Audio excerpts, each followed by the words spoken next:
All right. Welcome, ladies and gentlemen, to this completely random live broadcast in which I will be discussing the subjects of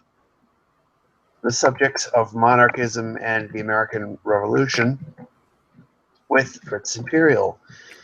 And he's a monarchist, and I'm not. I support the American Revolution. So this should be interesting. Well, to start off, I think the primary subject is, I think, the sort Well, of hold on. two... One more Okay. thing I want to say first, and that is we'd probably be looking at this from two very different perspectives. Not only in terms of moral theology, but also because you are a history major and I am a philosophy major, and so um, these different backgrounds. I'm a Latter-day Saint, and you're some kind of non-denominational Protestant type person. And so these very different backgrounds will, of course, be influencing what we have to say on this. Yes. Now, I'll let you start, since I expect... Actually, I guess I shall have to say something else first, too. I expect that since I am an American, and I expect most of my audience are probably from America, although I could be surprised, I expect that the default position is probably that the American Revolution was a good idea. I think most Americans think that, so that's why I think you probably ought to be able to go first, because you'd be bringing a critique of something that most people, at least these days, tend to think. Okay, well, if I can start, I think primarily to start things off and set things up, the two major things we probably will want to be discussing is first the sort of very practical and technical details about American Revolution, on whether or not, given the current circumstances, justified the actions taken. And I think as a wider sort of debate is, and to try and actually connect it to something, because Distributors keeps yelling at me because saying bringing up counter narratives in history is somewhat useless, but partly that might be true. But further, I would just say that it could be a debate upon the nature of government. He's not exactly... he's going to tell any of us that anything we're doing is useless when he's doing videos about MGTOW. I mean, come on. But anyways, we're not talking about him. But yes, the wider discussion I'm talking about is the sort of nature of governments and what sort of governments should be, we think, are appropriate. Yeah, but anyways, in a nutshell, political philosophy.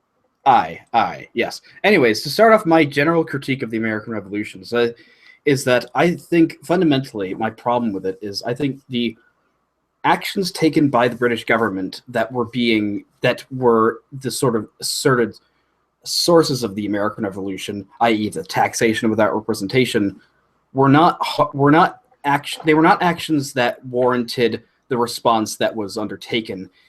I.e., I don't think we should have gone to... I don't think it's morally right to go to war over taxes. I think that fundamentally the response we should have given should have been continued peaceful protests, and if they wanted to send them in the army, we should not have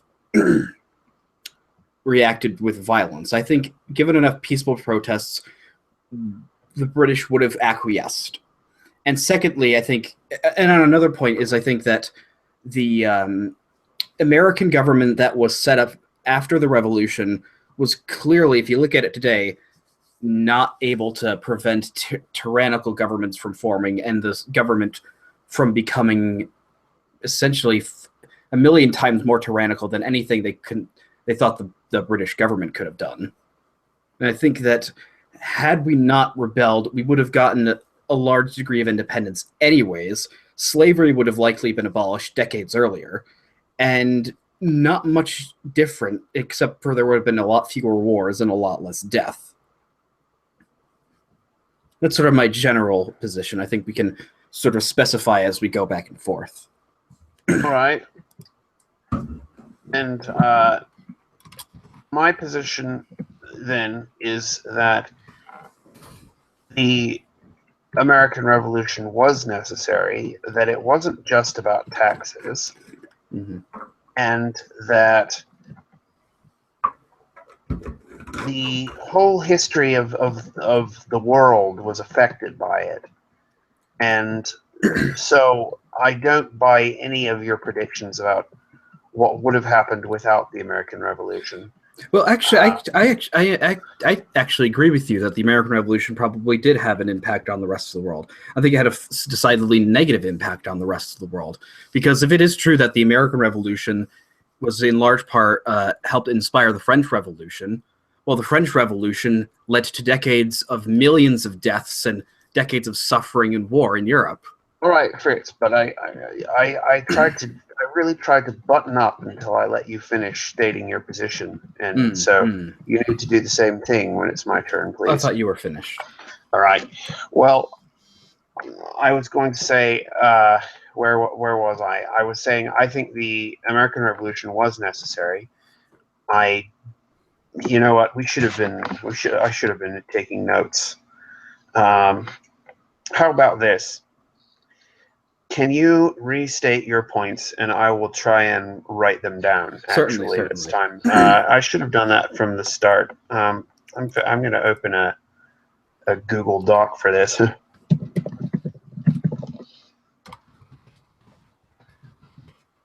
So just a moment, please. I'm kind of new to doing this sort of thing live. Usually, I have time to think about it all and stuff because I'm writing back and forth with people. It's all right. So you said primarily all right. I don't think that taxation without representation was a legitimate reason for going to war, nor do I think that the general principle that, well, I would like you to define if the main issue was wider than taxation without representation, what was that wider issue? How would you define it? I'll get to that in just a moment, but let's just list what your opening points were. Point 1, taxation not legit reason for war. Point 2. Point 2, I think the war was generally, this is a point I also sort of wanted to bring up, is that it was largely a war by American elites, like the founding fathers were largely elite gentlemen farmers. They were the financial and political elite of America during the time, basically wanting to uphold their own power instead of any sort of altruistic, any sort of real altruism for the people, I think. And I think that the American government was not something.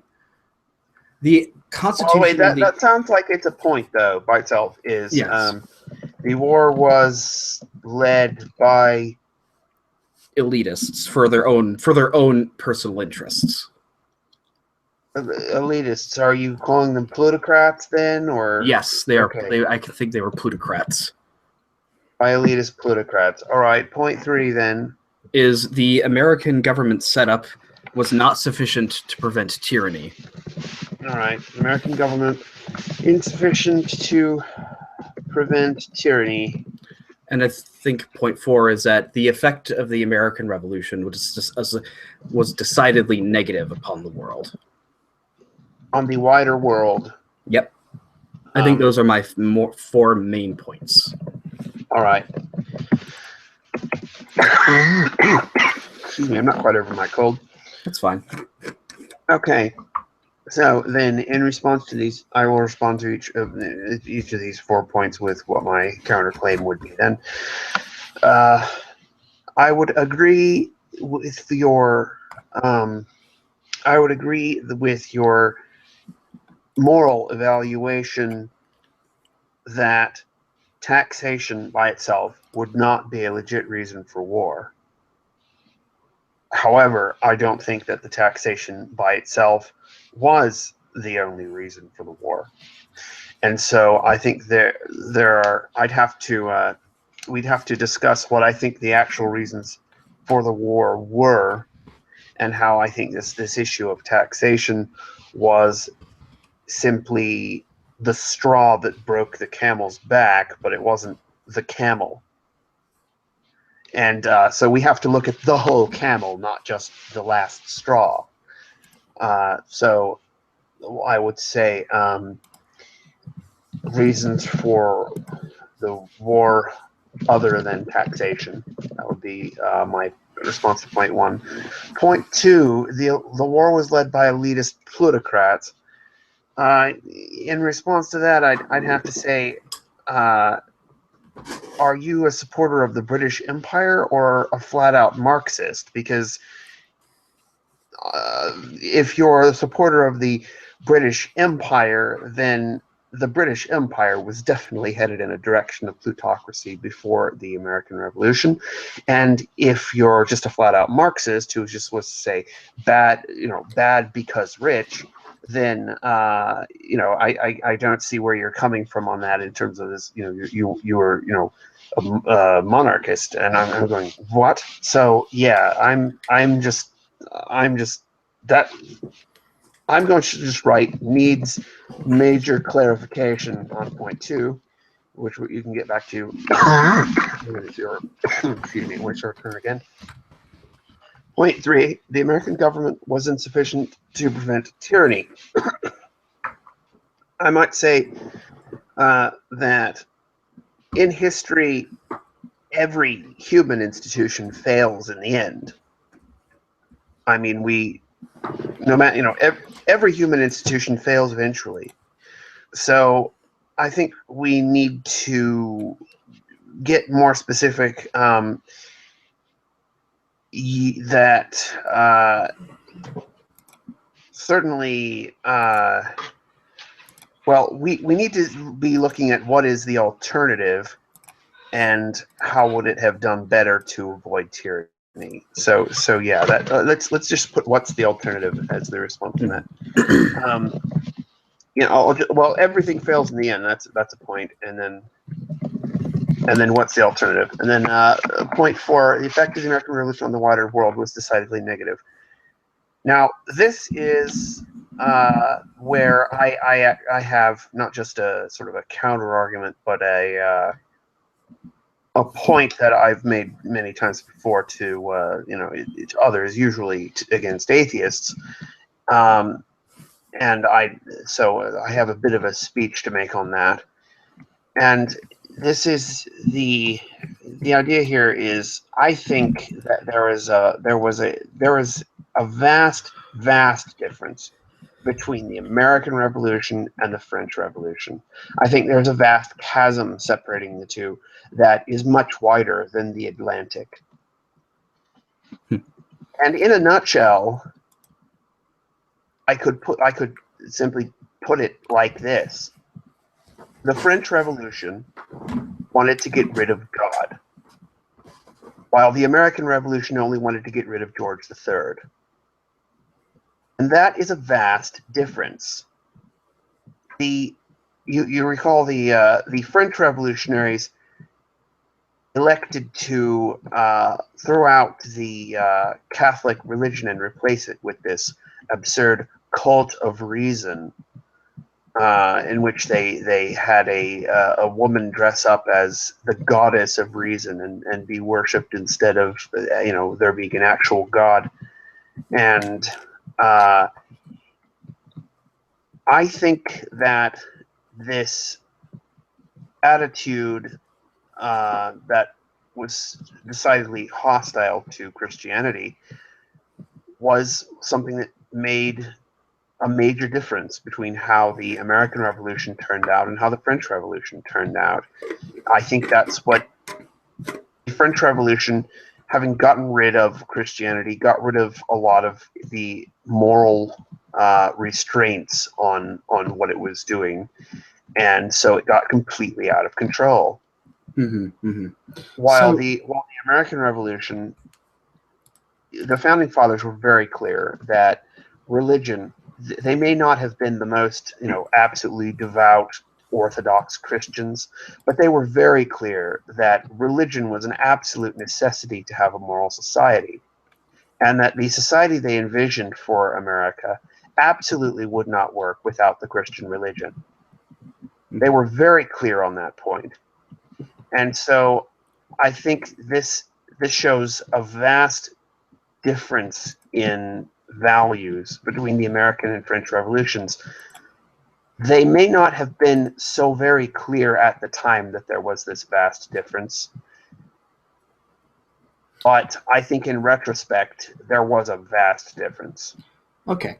So there's my 4 points. So, well, I think wait, if you want to, yeah. thing. The rallying cry of the American Revolution was, and I quote, "No king but King Jesus," and that's what I believe in.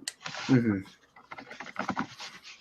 But anyways, to address your first point, though, is do you want me to address some of the other points I can make statements on, or would you like to discuss what you think the overall camel was, as you said? What would you like me to do first? Would you like to explain that first, or would you like me to go? If you'd like to, yeah, you could either one. I mean, I'm letting you know, it's your turn again now. If you'd like me to answer that now, then I could, or we could push it off till later. We can push it off. I'll try and address those points first, and then you can do that. Okay. So the second point. What was the second point? Could you list the second point? The second point, you said that the American Revolutionary War was led by elitist plutocrats. And my point was that was twofold. On the one hand, that so was the British Empire, so you too. And then my second point was, what's wrong with being rich? Are you some kind of Marxist?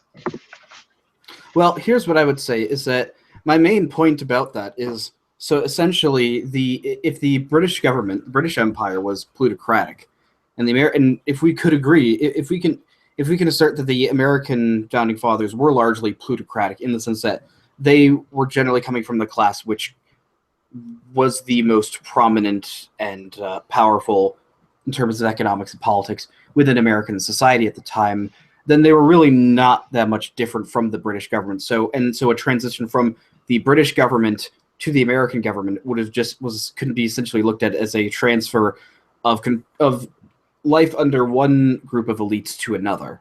And so it really didn't end up freeing, quote unquote, the individual Americans, because they were already more or less just as free under Britain as they would have been under the US. And the fact is, if you can recall, a very, very large portion of the American society, sometimes, some estimates I think I've heard upwards of perhaps half the US American population were actually in favor of remaining under British control. But you want me to respond to that now, or yes, you want to go on to the rest of your points first? All right, I'll go on to the rest of my points. The third point, the third point, which was the effect of the American Revolution, or the. Hang on, I want to actually write. Actually, I should have written down everything you said. So Fritz says, what? Okay, so your first point there is want to know what restive reasons were. Second point, or point two. That the change in government was trivial. It was exchanging one form of elitism to another. Yeah, change in government was trivial. That's your point. It's not that the rulers in society being from the upper class of society is necessarily bad. It's just that since that didn't change, mm-hmm. the American Revolution did not actually have very much of a positive effect on the political freedom of Americans. Yes, because it was still being governed by the plutocrats. By the plutocrats, at least until whatever Andrew Jackson or whatever. Well, then eventually it would just become ruled by industrialists. Okay. And then by the globalists, but.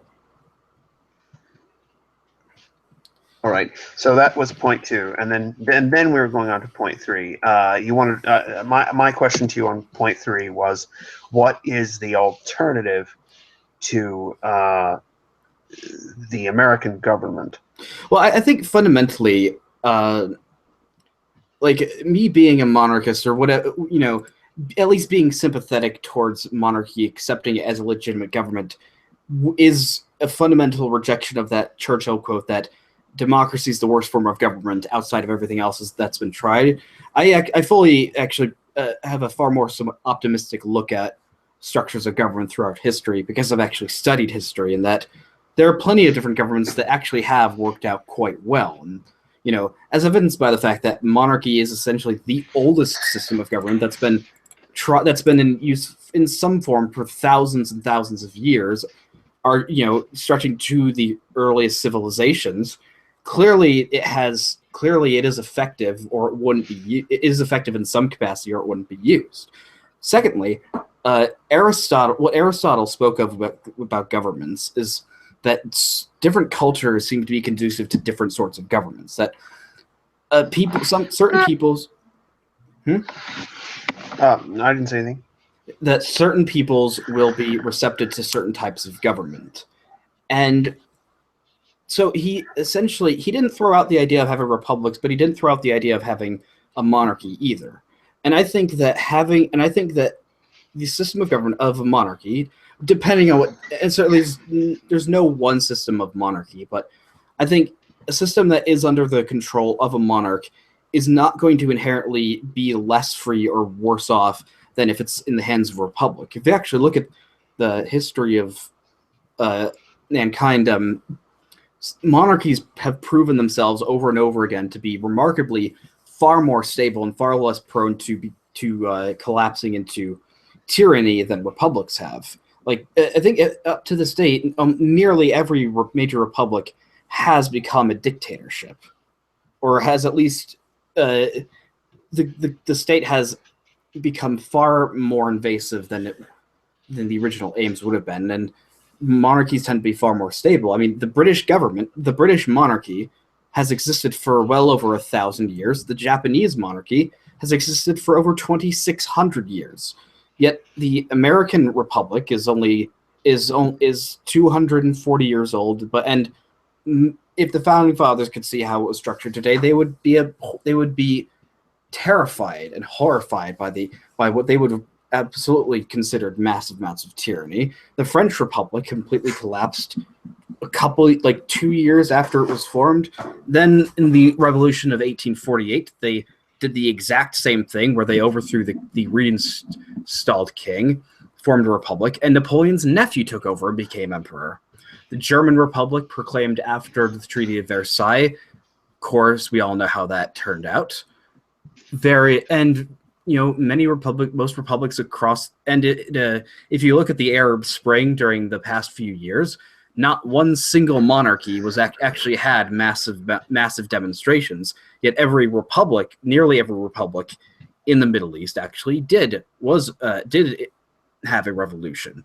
Morocco didn't have a revolution. Saudi Arabia didn't. Bahrain, Jordan, Oman, the UAE, none of them. Kuwait, none of them did. But Syria did. But Egypt did. But Tunisia did. But Libya did. And I don't think that's just a coincidence. So I think that monarchies provide a far more stable system of government. They're actually probably a lot less prone to tyranny than republics can be, because you can. In a government in which you have a monarchy, even as head of state, you can never have a fully implemented dictatorship, because the symbolic and traditional powers that the monarch have are something that they can never get.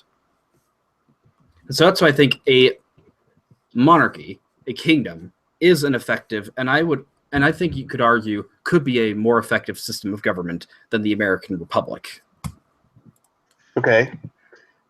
Russia is the exception. I will concede that Russia is the exception. Okay. So that's your point 3 is essentially monarchies tend to be far more stable than republics. And they don't end up actually devolving into tyrannies. Okay. I'll respond to that when it's my turn again. But what What was about the point fourth? four, Which which was the effect? you said the effect of the American Revolution was decidedly negative. My response to that was to make a sharp distinction between the American and French revolutions. Mhm. So I don't think that the American Revolution should be blamed for things the French Revolution did. Well, if that's the case, then what exactly could be what? Well, then I guess the question you'd have to answer would be if it's not responsible, or at least if it can't be blamed for the French Revolution, then what tangible effect did it ultimately have? And that would be my question to you to respond to. What was the impact of the American Revolution? So Okay. I think it's your turn, and I think to start out with, you can explain what the bigger reasons for why you think the revolution happened were, and whether or not, and why you think those were why war was justified in that instance. Okay.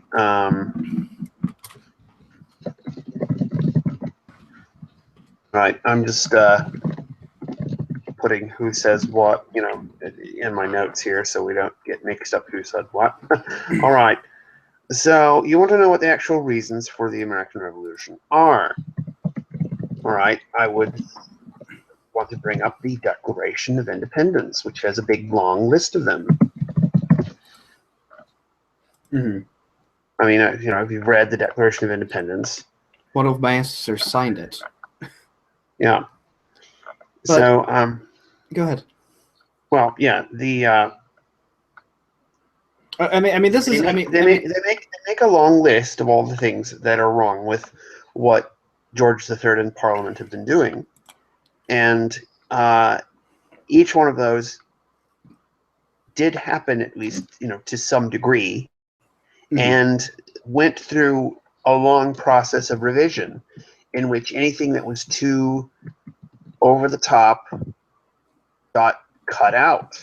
So leaving only the things that they were the most confident of. So first, for time's sake, would you mind sort of outlining what you think some of the most egregious examples were of what were the most egregious grievances that were listed out? Because I don't think we have time here to read over the entire document. Okay. Well, let's I haven't gone and made a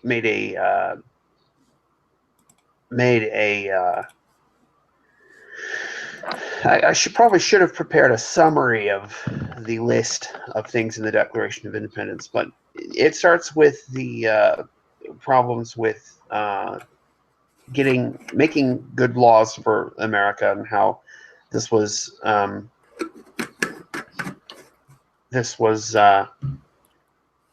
being made difficult or impossible by King George. Mm-hmm. He basically was. Well, I guess that covers that. And then let me go down here. Could you list some of these examples? What? Well, could you list some of these for us? Well, you said we don't want to go over the whole not the thing entire. I've just meant like some. All right, but yes. I'm trying to come up with a summary of it here. Well, first of all, just there are things having to do with the government. We were being ruled from across the ocean, and that just didn't make any sense. Second, then we have problems with the army, in which King George had gone and stationed British soldiers in American towns in a manner that was extremely unnecessary and was becoming injurious to the populace and to their rights as Englishmen. The military, it says, he has affected to render the military independent of and superior to the civil power. In other words, he was basically using the military to rule over Boston in particular, and to deny the Bostonians the right of making their own laws, even their own local laws. And then let's see, he is combined with others. Yes, and let's see. he quarters large bodies of armed troops among us. He wouldn't. He would protect them by a mock trial from punishment of any murders which they should commit on the inhabitants of these states. In other words, whenever the army acted up, they would get off scot-free. He cut off American trade with other parts of the world. And then we finally get to imposing taxes on us without our consent, but that's only one in a big, long list of things. Depriving us in many cases of benefit of trial by jury.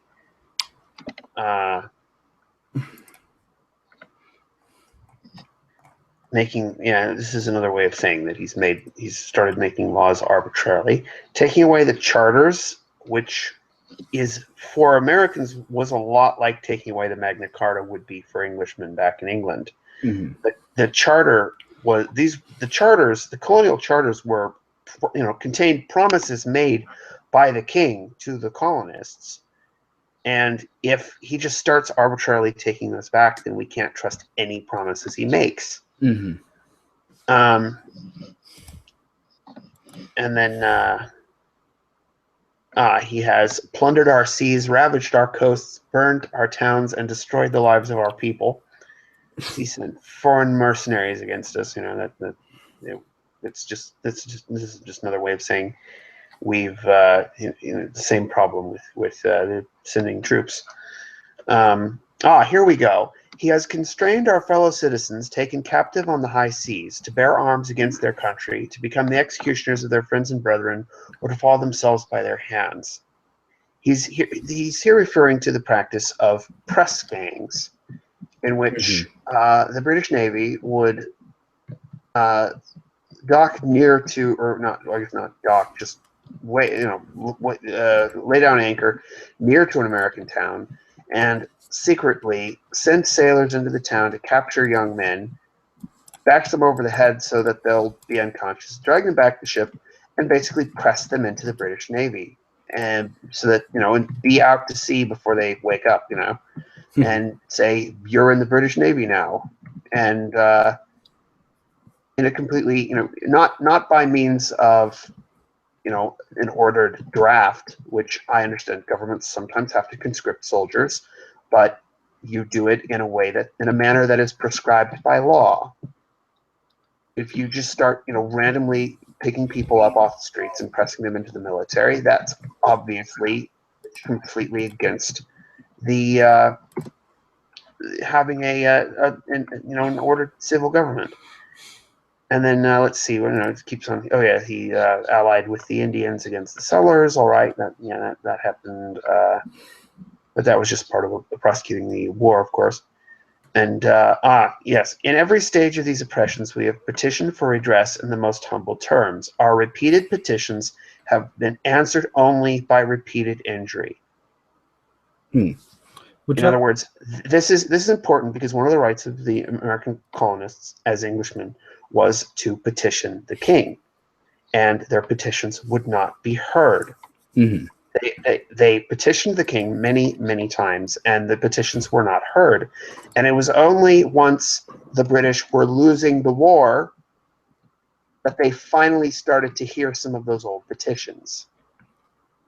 And at that point, of course, it was completely useless. We've already had Americans, dying in this war, and the war is most of the way over. And at this point, you want the American colonies to come back when there's no benefit to Americans to do that. And so this is a great line in the movie 1776, which I don't think Ben Franklin ever actually said, but he says it in the movie, and it is this: to call an American an Englishman is like calling a steer a bull. He's grateful for the honor, but he'd much rather have restored what is rightfully his. It makes no sense to call Americans Englishmen when they don't have the rights of Englishmen. And so that I think summarized the whole list. And so there's all these different things going on. Taxes is one of them, but taxes is not the only issue. Right. Can I address this now? Sure. Okay. Given all of those reasons, certainly this does seem, if they are true, or if they were continued, or if the British government was actually doing these continuously on the Americans. I don't actually think they were burning down towns or murdering people in the streets. The Boston Massacre is largely not the case. Was not actually a real massacre. By 1776, the war had been going on for a while, and so a lot of these things are things that happened in the war. And so on some of this, you can say, well, some of it just happened in the war. But a lot of those things also had been going on for decades. So things that were going on for decades is still a substantial list. Anyways, I still don't think those are good enough reasons for war. I think that, and certainly this is going to be me as a Christian speaking, that I don't, if we want to follow the example of Christ, I'm certain he would not call for arms in any of these cases. And I think that it's very much been shown throughout history that this is then the case, is that this is not, then that armed conflict is not necessary anyways. I mean, certainly against certain governments like the Nazis, peaceful disobedience was not an option. But India gained its independence and managed to get redressive grievances from the British. Did they have to fight a war for it? Brazil managed to gain independence from Portugal. I don't think they actually had a war for the independence of Brazil. So I still think that the Americans did not have just cause to fight, because I don't think the lives of tens of thousands of people is worth any of this. I don't see how the abstract concepts as the rights of Englishmen are worth the blood of thousands of young men. Okay. Because they don't get, because then they don't get to, because okay, if they're denied the rights of Englishmen, now they're denied all rights because they're dead. Okay. Now, then in response to that, I would point out, I don't think there's any way India would have gotten its independence without a war if it wasn't for the American Revolution and how that fundamentally changed British politics forever. Mm-hmm. Well, actually, I fundamentally disagree with that, because the only reason India wouldn't have gotten its independence if it weren't for World War II, because that and World War I, because of the disastrous effects it had on Britain in terms on the British economy, in that following these wars, after the end of World War II, Britain just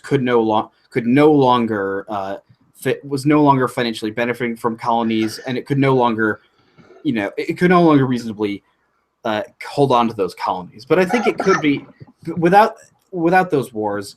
I actually think they could have held on to them. I don't think it necessarily was because of the American Revolution, because the fact is, the British government continued. If you let me finish, I don't think we would have seen the world wars happen in the same way they did it at all. Well, we can argue about that all we want, but anyways, I think the fact is, the British government, if you recall, still continued to colonize decades after the American Revolution. They still had not made all that much of a foothold into Africa, and they hadn't actually completed the conquest of India yet. And I would say that if you were to ask the Boers, the Dutch settlers living in Transvaal and the Orange Vrystaat in South Africa, if they thought the British government was oppressive, well, when their wives and children are in a concentration camp, I probably would say they would have considered the British government quite oppressive to them. But so this is not, and this is, see, I'm not saying that there's nothing wrong with the British Empire. I've certainly, they've done horrible things, and in a particular war, Ben does not like me discussing. I think they were clearly on the antagonistic and aggressive side, but I think the fact is, I don't think the American Revolution fundamentally changed British politics all that much. I think that a lot of it was a misunderstanding. I certainly think that given this situation, the British government should have acquiesced to those, but I certainly think that a use of force against the British government was not it was not insufficient, but it was an overreaction to these actions. I would have rather they would never. Being a Christian, I don't think they should have resorted to violence in this case. I don't think there's a way you can justify that. Okay. Then I would, of course, want to know. This is where we. There are 2 points here that we could pursue. There's the historical question, and there's the moral question. Mm-hmm. And my channel being about philosophy and my interest being in philosophy, I'd like to pursue the moral question. I think I would agree with you. Yeah. More than the historical question. All right. And so let's focus on that. But we have to sort of put a bookmark in the historical question that, we'd have to come back to that if we were going to resume discussing the American Revolution directly. Then we'd have to come back to the historical question. But I'd like to explore this philosophical question about war and the idea of a just war. And I'd want to know, what is your you said that you do believe fighting is justified in some circumstances. Yes. So you are not an absolute pacifist. Mm-hmm. I would say that. Well, and so the obvious question then is, what are the conditions under which a war is justified as opposed to I guess submission. Well, I think certainly I haven't been in this. I haven't been in a circumstance where I would have to make the decision. But as of right now, I don't think I could ever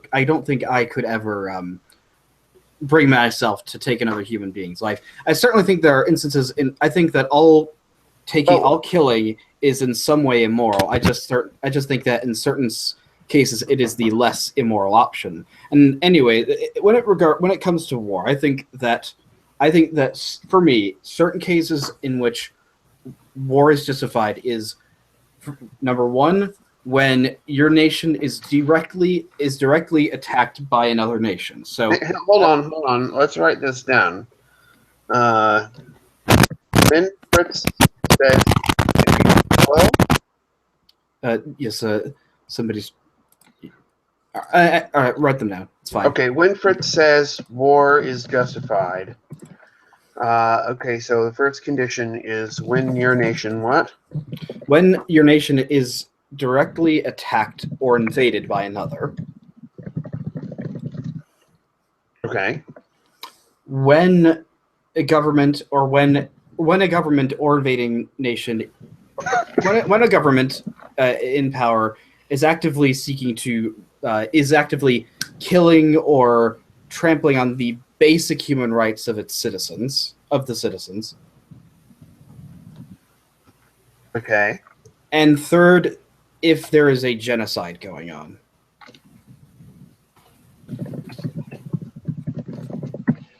Okay. And so this isn't an and, this is an or. So any one of these 3 conditions would be sufficient. Yes. To justify war. You don't need all 3 or more than one. No. Okay.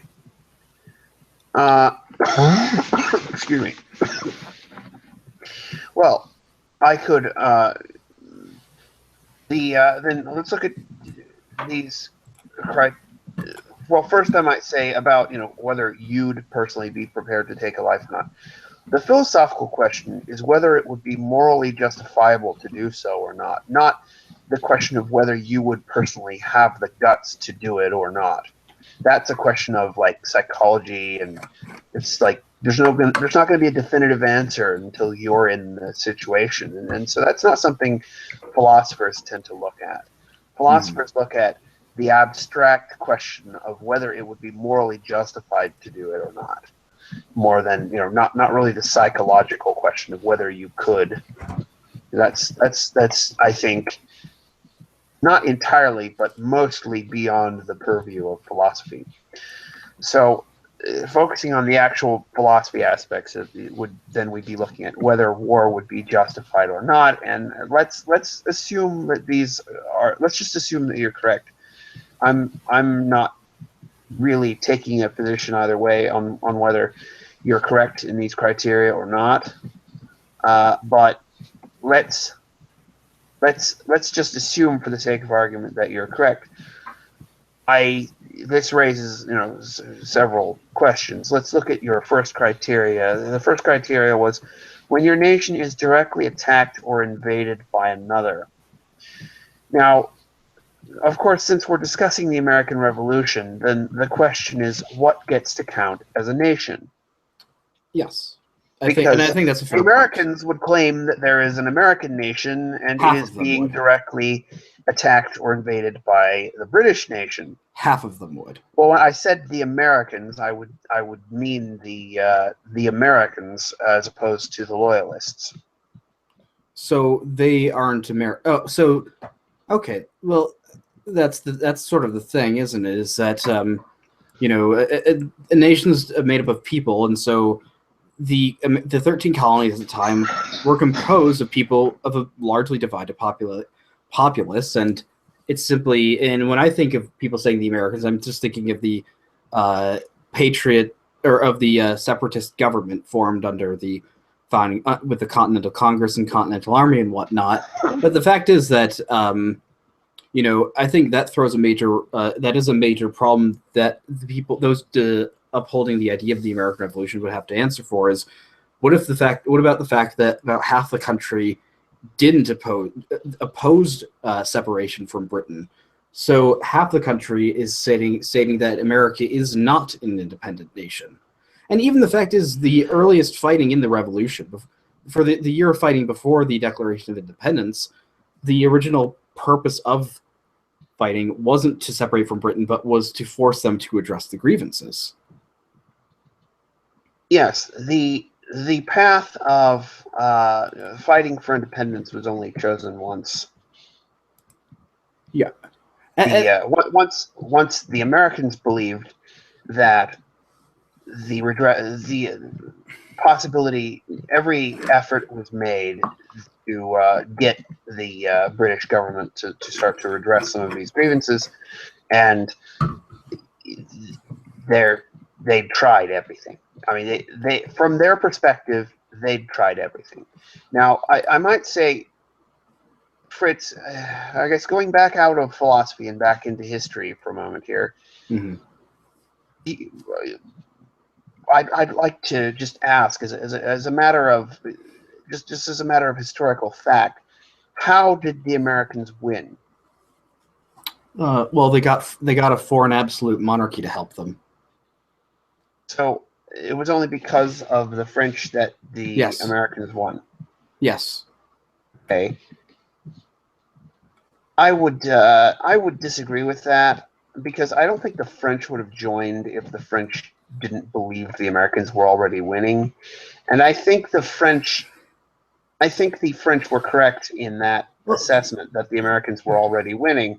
And the reason I think the Americans were already winning was because the British Army in America at that time only controlled the territory that it was physically standing on. Mm-hmm. Anytime the British left an American town, that town fell back into American hands.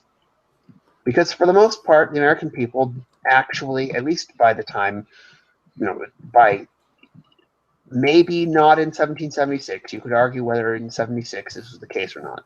Well, but because they terrorized loyalists, right? Certainly by the time we got towards the end of the war,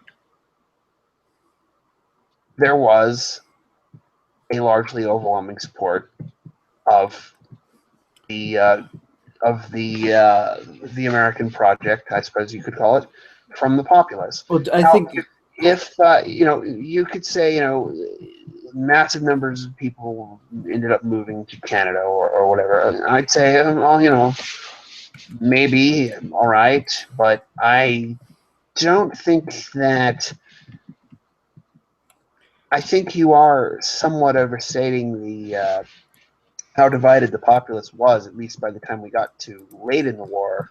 Well, I would say that I think you could largely argue for the reason as to why is because, first off, you had mobs tarring and feathering loyalists, so that might be a bit of a that might be of a nice incentive. I don't know how incentive to be a patriot, and the fact is, I think a large number of loyalists were probably terrified of probably a bit scared of what the American government was going to do to them after the war.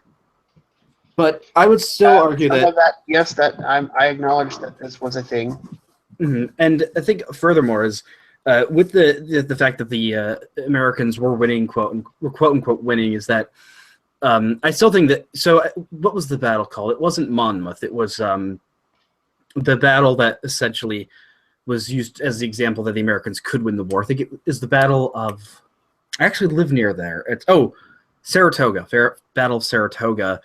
I still think that, let's say, if the French had not joined the war and had the Dutch and Spanish also not lend their support, I still think the British ultimately would have ended up winning. I mean, if the full might of the British Empire had been thrown against the Americans, they wouldn't have stood much of a chance. And I think another interesting thing to point out is that I think if any other nation had been controlling the Americas except the British, there would be no revolution. Okay, if the Russians had controlled these colonies and we tried to revolt, I think they would have been using very, very unsavory tactics against us, and I think that's further testament to the fact that the tyranny we were revolting against was essentially the most free and least tyrannical government on earth, outside of perhaps, say, the Netherlands.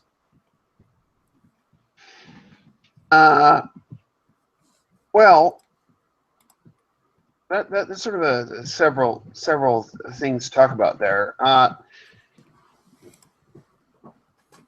You think I'm not quite clear on? Okay, you're saying all right. If I guess I should have made more of a better. I should have made notes on what you just said. Because would you like me to reiterate them? Yeah, you made several points, and I'd like to get them all. Okay. To reiterate, I would say I don't. This seems to have gone off what my original question was, and so now I'm somewhat confused. Well, I'd asked you, how did the Americans win, and you said it was the French who really won. And then I said I think the French wouldn't have joined unless they thought the Americans were already winning. And then I said the thing about the territory, the problem the British had with hanging on to territory. Yeah. And then you said then what did you say? I'm sorry. I think. Well, then you pointed out you criticized my idea that the American population was as divided as I asserted, at least towards the end of the war, and I listed reasons as to why I think a large number, possible reasons as to why a large number of loyalists would have considered themselves would have become patriots, and I think it was largely out of fear, either through examples set by patriots and by just basic fear of what the American patriot government would do to them after the war was over. But so yes, essentially those are. There was a growing fear of the American government, and that was I would be. That was why the territory situation was the way it was. Not the territory situation. If territory situation is. Well, the territory situation meaning the fact that the British could only controlled all the territory that their soldiers were physically standing on. Maybe, but I think the fact is, towards the end of the war, the British government did see they started moving towards the south in terms of they had a new strategy in terms of trying to focus more on the south, because they considered the south to be a much bigger haven of loyalism than New England and that, and they expected that it would would have been the part of America that actually would have been profitable to hang on to. Mm-hmm, mm-hmm. But of course the British, and I think we could assert a bit of a moral stance, or well, the result would have been moral. Is they asserted that they would free any slaves that wished to join and support the British. Yeah, that So that's what pissed off the. Would have been very effective for the Mhm. British. Though I don't believe that if it wasn't for the American Revolution and the way that changed British politics, I don't think the British Empire would have become so anti-slavery as it later became. And that's actually an interesting thing. Is the fact is if this is a bit of tangent, but it directly addresses that point. It's that the British government had already outlawed the slave trade and was already sending out ships to Africa to prevent slave trading. The decided opinion of the British public, and the fact is, the slave trade, but then most of the people who and slavery in America also were against the slave trade. Mm-hmm, mm-hmm, mm-hmm. But the fact is, slavery had already been outlawed in Britain itself for decades, and I don't think that the vote of the I think you've made a point before this conversation that you think that had America stayed part of Britain, the vote of since the vote on whether or not to I think it was 1835 vote to completely outlaw slavery throughout the empire would have actually passed if America was still part of it. Well, if they didn't get representation, it of course wouldn't have gotten passed. They would have been able to pass the abolition of slavery because America wouldn't have gotten the say. If they still didn't have representation, though, then they would have had global slavery and everything but name. I don't consider that slavery. I absolutely would never consider that anywhere near slavery. Oh, really? Because I'm pretty sure the Bible did. Mm-hmm. Mm-hmm.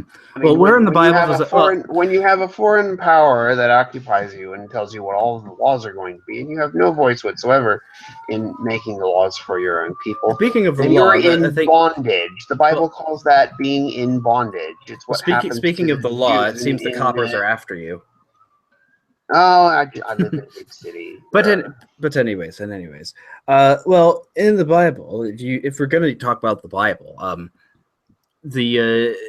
Jesus was growing around the time of Christ, when Christ was alive. One of the reasons as to why the Romans were actually so afraid of this peaceful preacher from Nazareth is that there was large rebel activity, there were a lot of Jewish zealots that were actually violently fighting against the Roman government. But of course, Jesus said not to follow the zealots or Bar yes, and he said to give to Rome what is due, to give to Caesar what is due Caesar. Yes, Jesus did say that. Yes, and the Roman government, I think you would certainly argue, because it did have widespread. I would agree. The Roman government was much worse than the British government. And so Jesus himself is arguing not to fight against the Roman government. Jesus said not to fight against the Roman government at that time, yes. And he also when did he ever state any exceptions as to when it's okay to fight the Roman government? Jesus didn't discuss that subject. Exactly, because as Christians we should be more concerned with the kingdom of heaven than any earthly powers. No, Jesus didn't discuss that because Jesus wasn't in politics. Well, yes, that's sort of the point. Well, yeah, but there were other people in the Bible who were in politics. Like King David, for example. You're such a great monarchist, and yet you're not wanting to talk about some of the kings in the Bible and their stances on questions about war and peace. I never said it was a perfect system. I just don't think that if we're going to be talking about war, I don't think monarchies or republics are more prone or less prone to war than each other. I thought, well, I seem to recall you're saying that republics are much more prone to war than monarchies in the past. Well, not today, but at other times. Oh, today. Well, certainly the way it goes about today is we do sort of. No, what I mean is you said it at other times. You haven't said it today. Well, I mean, historically, obviously, the historical case, because monarchy's been around for far, far longer, is that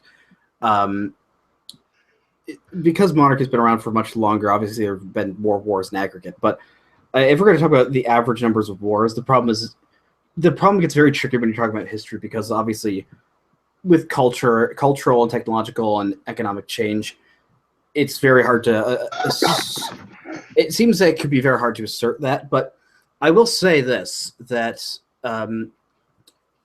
the wars of democracy in the 20th century were far bloodier, far more deadly, far more politically and socially costly than any of the wars of kings had been, in the sense that by the 20th century, Britain had become in all cases, but ceremonially, had become a republic or had become a fully democratic nation.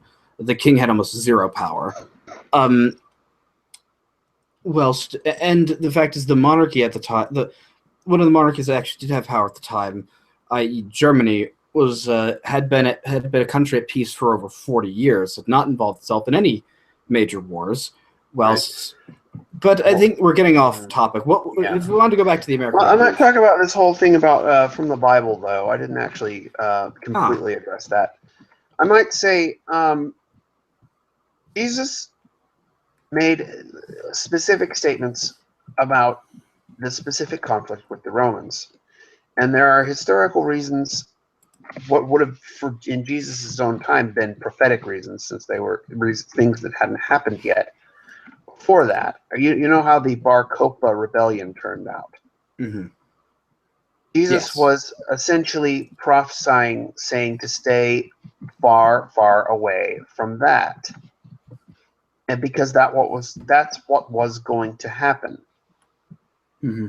So this uprising against the Romans wasn't going to be successful and couldn't have been successful. Are you saying that this is why? Are you saying this is what he meant by "give to Caesar what's due Caesar's"? Or do you think? I think that was a big part of why Jesus essentially was saying not to fight against the Romans. I happen to largely disagree with that. Actually. Well, I need to finish my point, though. Mm-hmm. One thing Jesus absolutely would be an absolute pacifist, or a pacifist in the modern sense of pacifism, because he was a Jew. And there's no way you can be a Jewish pacifist. The Old Testament is very clear on this point. Okay, well, Jesus was actually a pacifist, because... No, he wasn't. When did he use violence? Well, first of all, he personally used violence against the money changers in the temple. I don't think that necessarily counts as enacting violence as I think that's more of just... It is a very strange part of the Bible. I don't think... I wouldn't consider that to be genuine sort of violence against other people for violence sake, but I would say that... I would hope no one would want to have violence against other people for violence's sake. What kind of monster would you have to be to do that? I'm sorry, I missaid that. What I meant is that Jesus chasing the money changers, I don't think that's a really example of violence per se. I think that's well, he did not violently beat. He did not violently beat, or he didn't. I don't think he whipped people with a whip. I think that's violence. I'm sorry, but that's the definition of violence right there. I don't know. Did he actually? Is the account that he did generally start whipping them, or did he just sort of chase them around, threatening them? But I think the thing is, certainly the more remarkable understanding of the story of Jesus is that when Peter Was it Peter who cut off the Roman soldier's ear and then Jesus healed it? Yeah, he said, all who take up the sword will perish by the sword. Okay, then. He did not say never take up the sword. He said, but didn't he say all love those who love those? Wait, pray for those who persecute. Pray for those who hate you. Or love your enemies. Yes, he did. Okay. I believe that this is talking about your enemies, as in you personally, your enemies. I'm pretty sure the Roman state and the Pharisees were not personally enemies of Jesus. I don't think the Pharisees certainly were. All right. Well, I don't think the Roman soldiers who killed Jesus or participated in the crucifixion were actually. I don't think they had any real personal problem with Jesus. Yeah, sure. Okay, so, but they were politically enemies with the Jews, or with essentially the sort of thing that Jesus was preaching. Well, you remember what I said about. I mean, here's the thing: the Bar Kokhba rebellion and what those prophecies were referring to. When you had what about the early Christian, the first Christian martyr Stephen, and the ones initially persecuted by Paul? Were they personal enemies? What I'm saying is that does that mean that when sorry, not Paul, he wasn't Paul yet, Saul of Tarsus, and the Jewish leaders were persecuting and killing the first Christians like Saint Stephen, do you think they were personal enemies of the early Christians? Well, I don't know. Probably not. Okay, so then would it have been okay for them the Christians to use force against them? If they'd been able to, then I expect so, yeah. So you think it'd be okay if the Bible had established a precedent that violence is okay? The Bible did establish a precedent that violence is okay. On many occasions. So, honestly, if the New Testament then was filled with stories of the priests of the apostles and the first Christians, instead of peacefully dying for Christ, I think this then it starts sounding a little more like Islam, doesn't it?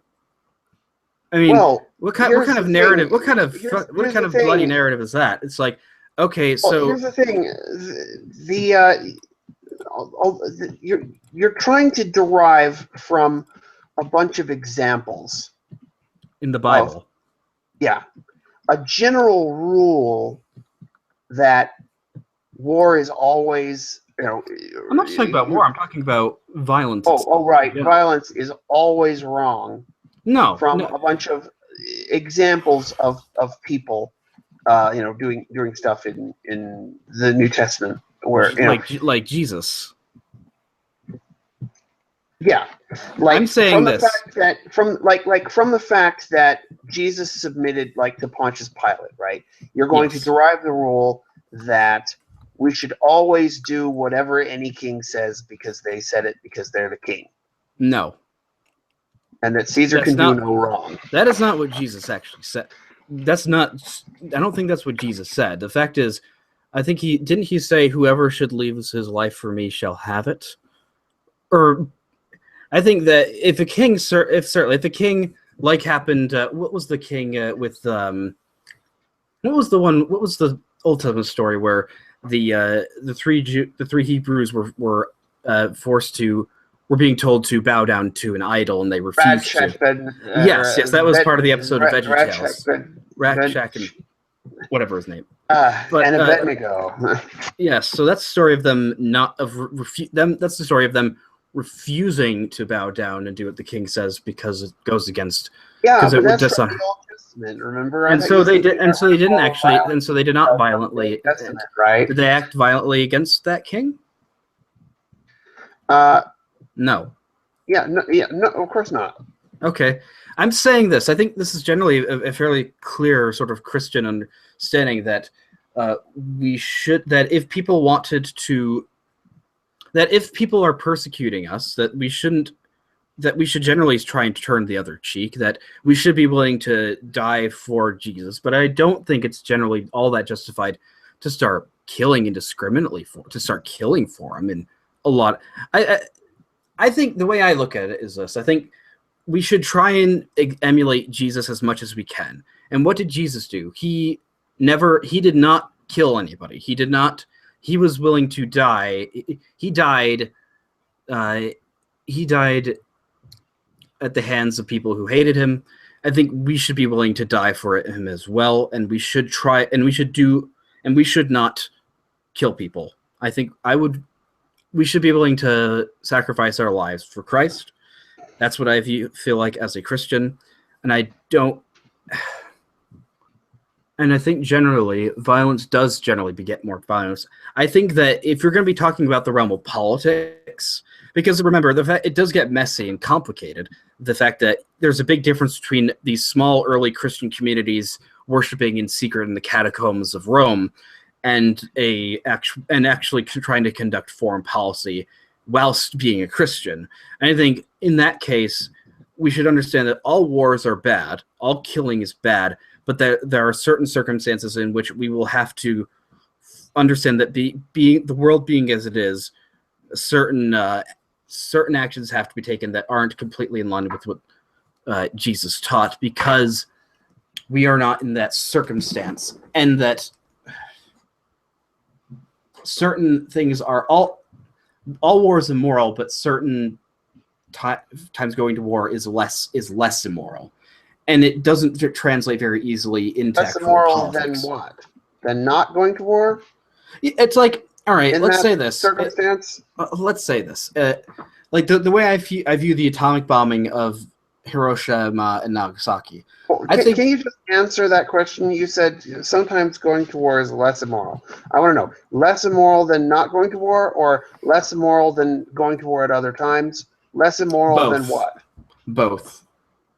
Okay, but then the main point, though, would be sometimes going to war is less immoral than not going to war in the same circumstance. Yes. In the circumstance I would use would be, let's say another country invades ours and they're just slaughtering civilians indiscriminately. I think that the military not doing anything and just sitting passively and letting millions of innocent people get slaughtered, I think that's more immoral than them having to engage in warfare against that country. Well, yeah, so see, you've taken two positions here that don't seem to make sense together. Because on the one hand, you've said you're a Christian, and as a Christian, you think people should basically never engage in violence. That's the ideal. I think that, but I understand that we don't live in a perfect world. I think that we should, because it's like, right. Well, I guess I might bring up this something I've had sort of. I think it was better that if I can say this, sorry, sure. Real quick. I think it was better that the early Christians died as martyrs than died fighting the Romans. I think the precedent that set was so that Christianity could be seen as and interpreted as far more peaceful religion than it would be if the examples of early Christians are them fighting and dying as warriors. I think that I'm much happier that Perpetua took the Roman sword in the gladiator arena and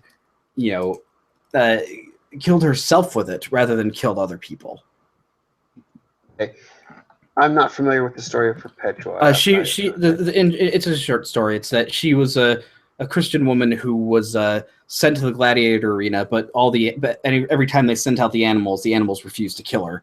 So they finally sent out they finally sent out a bunch of gladiators to try and kill her, and they refused to kill her. But eventually, she just ended up taking one of the swords and sort of stabbing herself with it because she knew they eventually would have killed her. Okay, well, the stabbing yourself part doesn't seem like a very Christian thing to do. Yeah, Christians it don't is a bit believe in odd. suicide. It is odd, but I think the Doesn't overall seem to point be is that quite- the Something's overall wrong there. yeah, the overall I don't know if I'm butchering the story now, but I think that I think generally the fact is that the example set by the early Christians and in the early church, and of course by Jesus, is that it's the better option, the more Christian option, is the more Christ-like option, is to die a martyr than to die fighting other people. Yeah. Well, I might say we have examples of both things in the Bible. We have mighty warriors like Samson and David, and we have people who would submit even unto death rather than take up violence. Yes, God did it. And I think which of those things is the right thing to do, I think depends on the circumstances. Well, I think, and so I think there are circumstances in which violence is justified, and there are circumstances in which violence would be absolutely wrong, even if and if we could bring this a little not bit engaging back in violence would kill you. I might say I want to bring up something I've had on the back of my mind for quite a while, and that is the something that happened in. Do you want to open up the chat to other people? I could do that in a minute, but Okay. I was going to say something that happened in a dramatization about Dietrich Bonhoeffer. I remember you said you believed that World War II, the Allies fighting in World War II were basically in the right, at least against the Nazis. Well, I suppose possibly in the end, but the fact is the Soviet that we did. I think Todd Lewis actually might be a bit right here in the fact that we should understand that us defeating the Nazis didn't actually save Europe from totalitarianism. It's just exchanged because communism, yeah, and the communists ended up killing more Nazis people. were bad, and that Yes, but it was justified to use violence to stop the Nazis.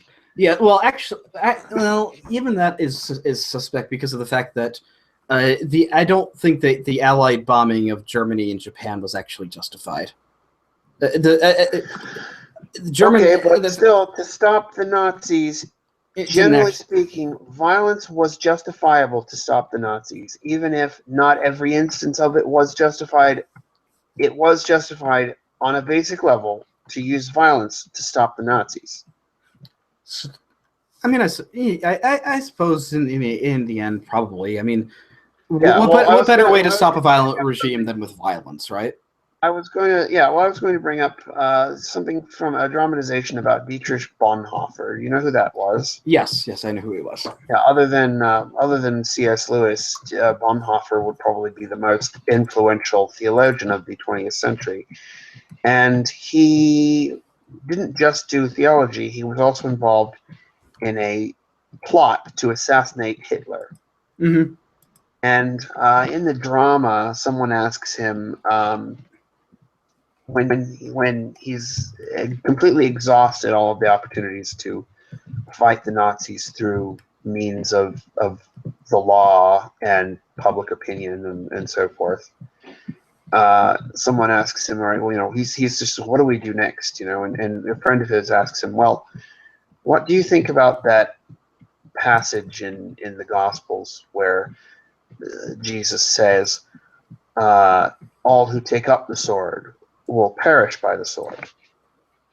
And he says, well, it's a true judgment and valid for us. And he said, is it a judgment that you are willing to accept? Mm-hmm. And I thought that was a very poignant thing. The statement, all who take up the sword will perish by the sword, is just because you agree that is true doesn't necessarily mean that you swear you'll never use violence. So yes, someone like Bonhoeffer would say, well, I took up the sword and I perished by the sword, but I, do not agree that what I did was wrong. I think I was doing the right thing. Now, I think if we can bring this around a little before we let the other people in the hangout talk, to bring it back around is, so I think that is a very valid discussion to have, and it's certainly one that Christians have probably had over the millennia of, is there actually a time when or whether to use violence or not. But to bring it back, I still don't. I think that you certainly could make a much stronger case with fighting somebody like Hitler and the Nazis, and also the communists and the communists and the Soviets, who were even worse. But I still think that what the British government was doing is not something that justified violence. I don't. Yeah, we went far afield from. Yeah. From again, I would like to get back to it at some point. Okay, but so before we let the other people talk, I think I'd just like to reiterate is that even given all of those statements that you gave with the Declaration of Independence, I don't think that that's worth the blood of tens of thousands of men. So if the distributist and Ulrich Kessler would like to talk, I think you can now. Well, there looks like they aren't. So. Oh. Yay. A lot of. You want my input? Sure. Well, your input. Well, let's let Ulrich talk first. Yeah, I've been quite busy with the side commentary here. Shit. Well, real quick, back to actually something you had talked about earlier, Fritz, with India essentially breaking from the Commonwealth peacefully. That's not necessarily true because, firstly, there were instances of armed rebellion. Did they work? No. Okay. But those instances still happened. Yeah, I know about the Sepoy Mutiny. Yeah, and well, I mean, during World War II, there was also it was an even worse disaster, I think. But there was a. Didn't the Germans try to capitalize on that by trying to create the Free India Division? Yes, and the Japanese were also helping them as well. They still lost spectacularly. But to also get to my point on that was that those, I still think that those uprisings were still contributing to the anti-colonial views that a lot of the natives had, as well as people in Britain, obviously by that point. And the other thing is I mean, look at what happened the second. This actually kind of is also in favor of colonialism a little bit, in that look at what happened pretty much the moment after the British pulled out. It was an unbelievable bloodbath. It's horrific. And the American, and look what happened to America. What was it, 70? Well, 70 years after the American Revolution, we were in a horribly, horrible civil war over slavery. Hundreds of thousands died. I don't recall a civil war having to. I don't actually recall a civil war being needed to end slavery in the Empire of Brazil. Oh, the Civil War would have happened without the American Revolution. No. There would have been a war over slavery in the end. Yes, but America. I don't think that the slave owners would have won. I don't think they won in ours, did they? Well, no, you're forgetting the ties that the southern slave states had with England and the British. The British/the English ended slavery, right?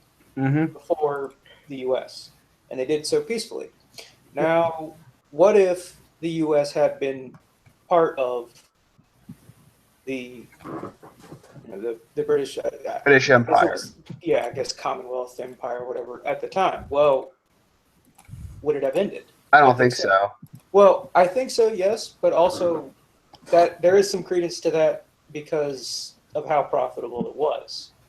Well, But- even that case, well, if it was so profitable, why was there such a strong push in Britain to end it anyway?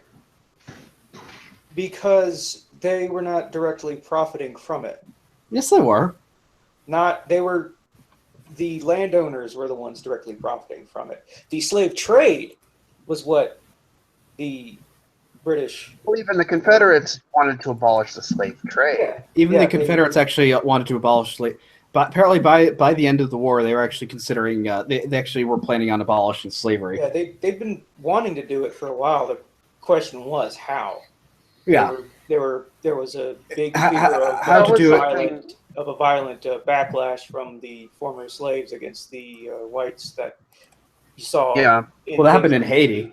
Yeah, that happened in Haiti, and then in I think in Cuba as well. Didn't happen in Jamaica though. Didn't happen in any of the British colonies. Did it? No, but I mean, Jamaica Fritz- pretty much imploded. It seems that there's just sort of this weird idea. I mean, this is the problem with all counterpositives, is that we're projecting this incredibly beneficent hypothetical scenario onto the British. Mm-hmm. I mean, frankly, it's really impossible to tell what their attitude would have been with a massively productive slave colony, I honestly like think which they though did that- not have anywhere Sorry. else. Well, the thing is, the fact is, one of the reasons as to why the British didn't end up allying with or recognizing the South as an independent nation is partially because of certain moral oppositions to slavery, but also the fact that the British government wouldn't actually have gotten all that much money out of productive dealing with the South, because they already had more cheap cotton than they would ever need with their colonies in India and soon to be Egypt. They would have been making even more money. No. If you having that, it would have been flooding the market with that much would have just driven the price of cotton down. You're forgetting about I don't know. But man, Britain benefited from low cotton prices. Yeah, They benefited from that because they were making money on the textiles, not the cotton. Uh-huh. the So Other thing they is- would want sorry. they would want low cotton prices. Oh, but they wouldn't want slavery because, well, Why? I mean, this is just a hypothetical. This is why these counterpositives. yeah, would break that's down. why I wanted to expand the actual debate into some, some more relevant or just more. Well, I broad think that was topics. actually the more interesting part of the debate was the just war theory stuff. Yeah, But yeah. it seemed like there was a switchback where half the time people were arguing for just war theory, and then they went over to argue for pacifism, and then they went back to arguing for That's just Fritz. war theory. Fritz is doing that. He switches over to pacifism whenever he starts talking about like Well, the okay, Bible well, let's and just stuff. let people Then clarify he'll their switch opinion. back to Yeah, just war can theory. I whenever he's clarify, talking Ben? about, May I clarify, Ben? okay. It's because I understand. For me, the difference between it's all the difference between personal understandings and applying it to politics. I don't see the Personal- distinction. Well, it's I mean, I mean, personally, we should be nonviolent. I think that's pretty obvious. self-evident. But that's yes. not representing just war theory correctly. Mhm. Just war theory says there are circumstances where war is the least unjust or the most Yes. just of circumstances. Yes. Pacifism rejects this. But, Well- but just war theory or non-pacifism is not an open license to practice violence indiscriminately. Yeah. Well, obviously. Yeah, and I've been trying to back just war theory consistently the whole time. At least I think that's what I've been trying to do. So, do you think that? So that's the main question: is do you think that something like do you think that applies to the American Revolution? Do you think that those grievances fall within the category of just war? Yes, I do. Why? No. Well, Well, didn't you say don't you argue that that the whole revolution was just a conspiracy by the Dutch to take over the world? Not to take over the world, but to undermine the British Empire, yes. Mm. Well, it was certainly an effort by the French to undermine the British Empire. Yeah. But, I mean, the Dutch were definitely very large contributors. Dutch merchants. They were the very first. Yeah. But Well, no, they did assuming- pretty much. Sorry. Assuming, Fritz, that we accept, for the sake of argument, your 3 criteria for when you think a war is justified, then I think that the American Revolution meets both your first and your second criteria. Were the British massacring citizens in large numbers? That's That your was not third your criteria. only criterion. For That's your I third heard you say criteria. those and enumerate those. You had more than just that. Your No, first and your second criteria, not your third criteria. Okay, what was the first and second? So invasion. Point 1 was when your nation is directly attacked or invaded by another. Your second condition was when a government in power is actively killing or trampling on the basic human rights of the citizens. And I'm assuming that is not that's or, not and. So either one of those. So it's really 2 different conditions. In fact, let's split that into 2 conditions. All right. So, And I don't think those things are. I think of basic human rights as in the government as in killing you and basically being able to live your life the way you want, and essentially. Can I interrogate these standards before? so let's. No. You know what? Actively killing the citizens, that would be genocide. So let's just delete that one. No. You've got 3 conditions. No. Listen, let me hear this. This is what you've already said, and then you can modify it after I've said this. What you've already said is there are 3 conditions under which you think a war would be justified. 1, when your nation is directly attacked or invaded by another. 2, when a government in power is trampling on the basic rights of the citizens. Or 3, if there is genocide going on. That's your 3 conditions. Mm-hmm. And any one of those would justify a war. Have I said that accurately, or Yes. is there a... That's fine. Okay. Then I think that the American Revolution meets both condition 1 and condition 2. Mm-hmm. I don't think it does. Right. Well, those things are listed in the Declaration of Independence. So you've got to then it comes down then to a historical question of whether the things listed in the Declaration of Independence really happened or not. Or I'm even contesting whether or not what's listed in the Declaration of Independence are basic human rights. I think that certainly what on earth are basic human rights then? Life. And but that's Pursuit that. of happiness. That yeah, means but that this is the what second- I wanted to interrogate If right life here. is the only one, then that means you don't actually have that second condition. You just have the genocide condition. The problem with rights is you have to tie them back to some kind of a document or standard, and the Declaration of Independence and the Charters of Freedom are that standard. Yeah, well, I don't actually agree that rights are God-given. I certainly think it's better than saying that rights come from the government, but I don't understand I don't generally understand where the idea that these rights are things that are guaranteed to us by God actually comes from. Hold on. You don't believe in God-given rights, but you're pro-monarchy. Yeah, Yeah, that God makes makes sense, things Fred. the What right the hell, You Fred? don't have to be in favor of rights to be a monarchist. You just have to think it's a superior form of government, which Fritz does. Well, actually, if we're going to talk about I mean, natural... Yeah, but Interrogate Fritz that. is saying Let me- he's let a me Christian let me- monarchist. qu- That's not just... hear me out. Let me reiterate here before you all dogpile on me, because this feels like what you're doing. Okay, sorry. Is the fact that if you're going to argue that certain certain rights like life, liberty, pursuit of happiness are God-given, why can't you argue that the rights of kings are also God-given? Good point. People did argue that. I don't understand. And we Yeah. killed them all. What? No, he didn't. Well, Fritz, not you we. thought you we cut believe off- that kings have the right to rule by God. Yes. The idea that, but if we go to the Magna Carta, I believe that this idea of rights was very much one tied into feudal responsibility, such that the citizens and the barons would have their rights in accordance with the rights that the king had as king. Mhm. And then we eventually sort of universalized those concepts. But the construction of rights, they come from all we're doing is saying that humans have certain ethical responsibilities towards other humans, which all Christians have to believe in. The controversial step is that we're forming something called a right that we attach to an individual. But that absolutely came both through rights to kings and rights due to commoners and barons. Which is why I'll agree to the Magna Carta and the whole reason for it, which is that he was the king at the time. I can't. John? John. King John, yes, it was John the First. Yeah. He wasn't, essentially, he wasn't ruling as a Christian king.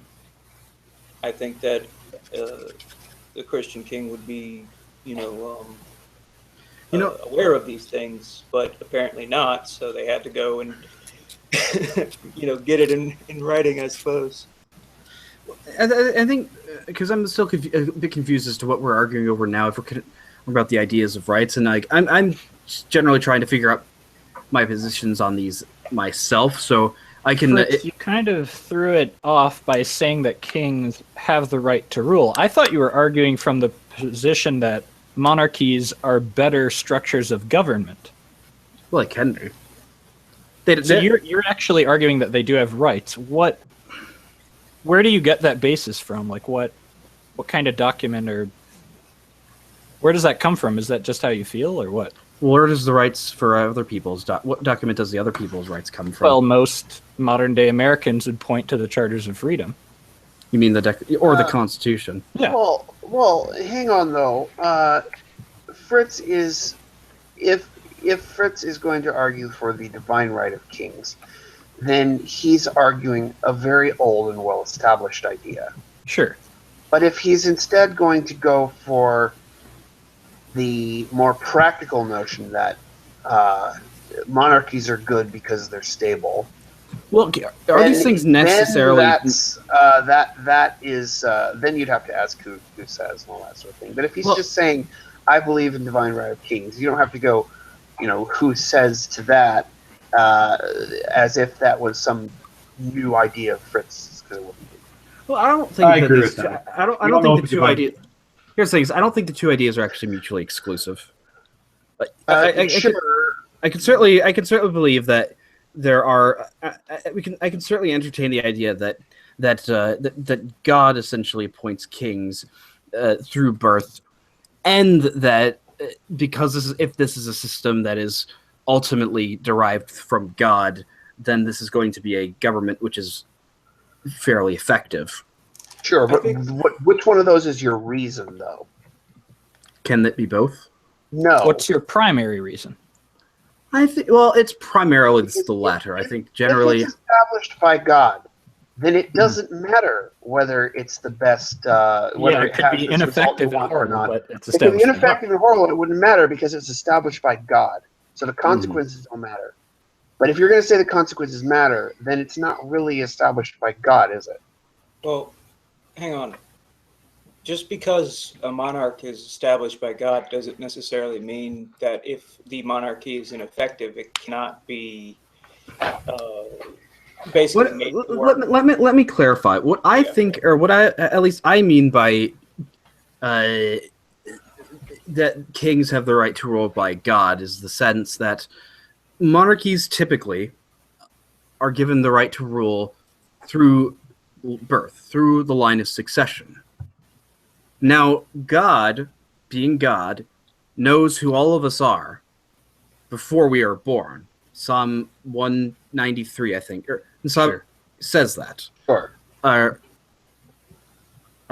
he says he knows us while he was in our mother's womb. So, if we establish the line of succession, then essentially the person who forms who's going to be the next ruler is ultimately God. Yes? You could argue that through any political process, though. That's what I'm trying to say. You could say that about Donald Trump. Sure, you could say God about Hillary Clinton or Barack Obama, whatever. If God has ultimate power, he can choose who. Well, they aren't leaders. Well, Hillary Clinton isn't leader, is she? Yeah. The point is, you can say that about any political leader. There's nothing special about monarchy from that perspective. Okay, I'm making a bad argument here. I'm actually somewhat on your side, but not on this particular line of argument. Yeah, I'm not making a very good argument here. I think because this is not generally what I was thinking about for this initial debate. I thought it was going to be more on the American Revolution. Not Yeah. Let's talk about that more, or the idea of just about Britain itself. Make it great again. Yes. But I'm trying to figure out what I'm trying to figure out how I should argue my points. That's fine. I mean, you do seem to have become outnumbered since we actually added more people, and that's not quite fair. Well, for sake of fairness, I'm going to help you. So I'm on your side now. Distributors, don't interrupt. Snake, what were you saying? For sake of fairness, I'll back you up for this one. Okay. So, what is your backup? Well, that it's a superior system of government because kings and their families have vested interest in the betterment of the state, whereas politicians do not. Exactly. Are we arguing monarchy or are we not? Can someone clarify that? Yeah, he's arguing monarchy on a pragmatic basis. Well, by that logic, the American Revolution is replacing a monarchy with a representative government and therefore an inferior one. Well, actually, again, I tend to agree with Aristotle that certain cultures are more conducive to certain types of governments. I mean, certainly, I think it was. There's a reason as to why the Dutch. Well, actually, the Dutch are a monarchy now, but why places like in northern Italy and places like Hamburg and in northern Germany sort of formed more republics. But that was on an economic basis, as it was more pragmatic and productive for them to operate as merchant republics than it would be for them to be ruled by a feudal monarch. But I still think that ultimately the structures of, I think culturally people,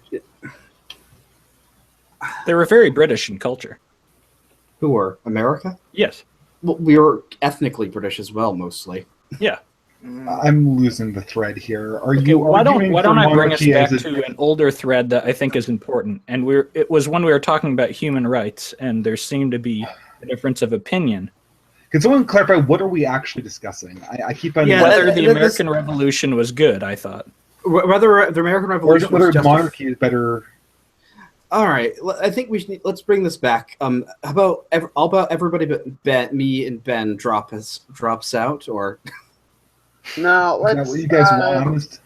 I don't want to kick everybody out. No, I think that's a little bit ridiculous. Invite everyone in to kick them out like 10 minutes later. That's not going to work. I just ruin everything. It's okay. I might say this. We're discussing the we started out with whether the American Revolution is good or bad, whether the Americans were justified in going to war or not with Great Britain. Right, and you guys are talking about three criteria. Shut up! You're interrupting. Sorry. Yeah, we talked about three criteria, and we got to the point where I'd said I think the American Revolution meets the first and second of Fritz's criteria, and then I think you seemed to go back on your second criteria. See, your second criteria said when a government in power is trampling on the basic rights of the citizens. But you seem to have defined basic rights in a way where the only right that actually matters is they're not being killed. Yeah, I think that's somewhat of the problem. Is that's when we let the other people in, so it's a little hard. So if I can just speak on this, is because that is, I think that, well, it's a point I made up. So I could possibly just say I don't actually, I changed my mind on that. That's fine. I could admit that I'm wrong. I think that perhaps taking away people's rights. Well, I would actually say that one of the basic. Oh, I did think of the other basic right outside of life would be freedom to worship God. It's a religious freedom. Yes. Yeah. I think that if the government is blowing up churches, is like dragging people through the streets for worshiping God. What about cutting off the head of St. Thomas More?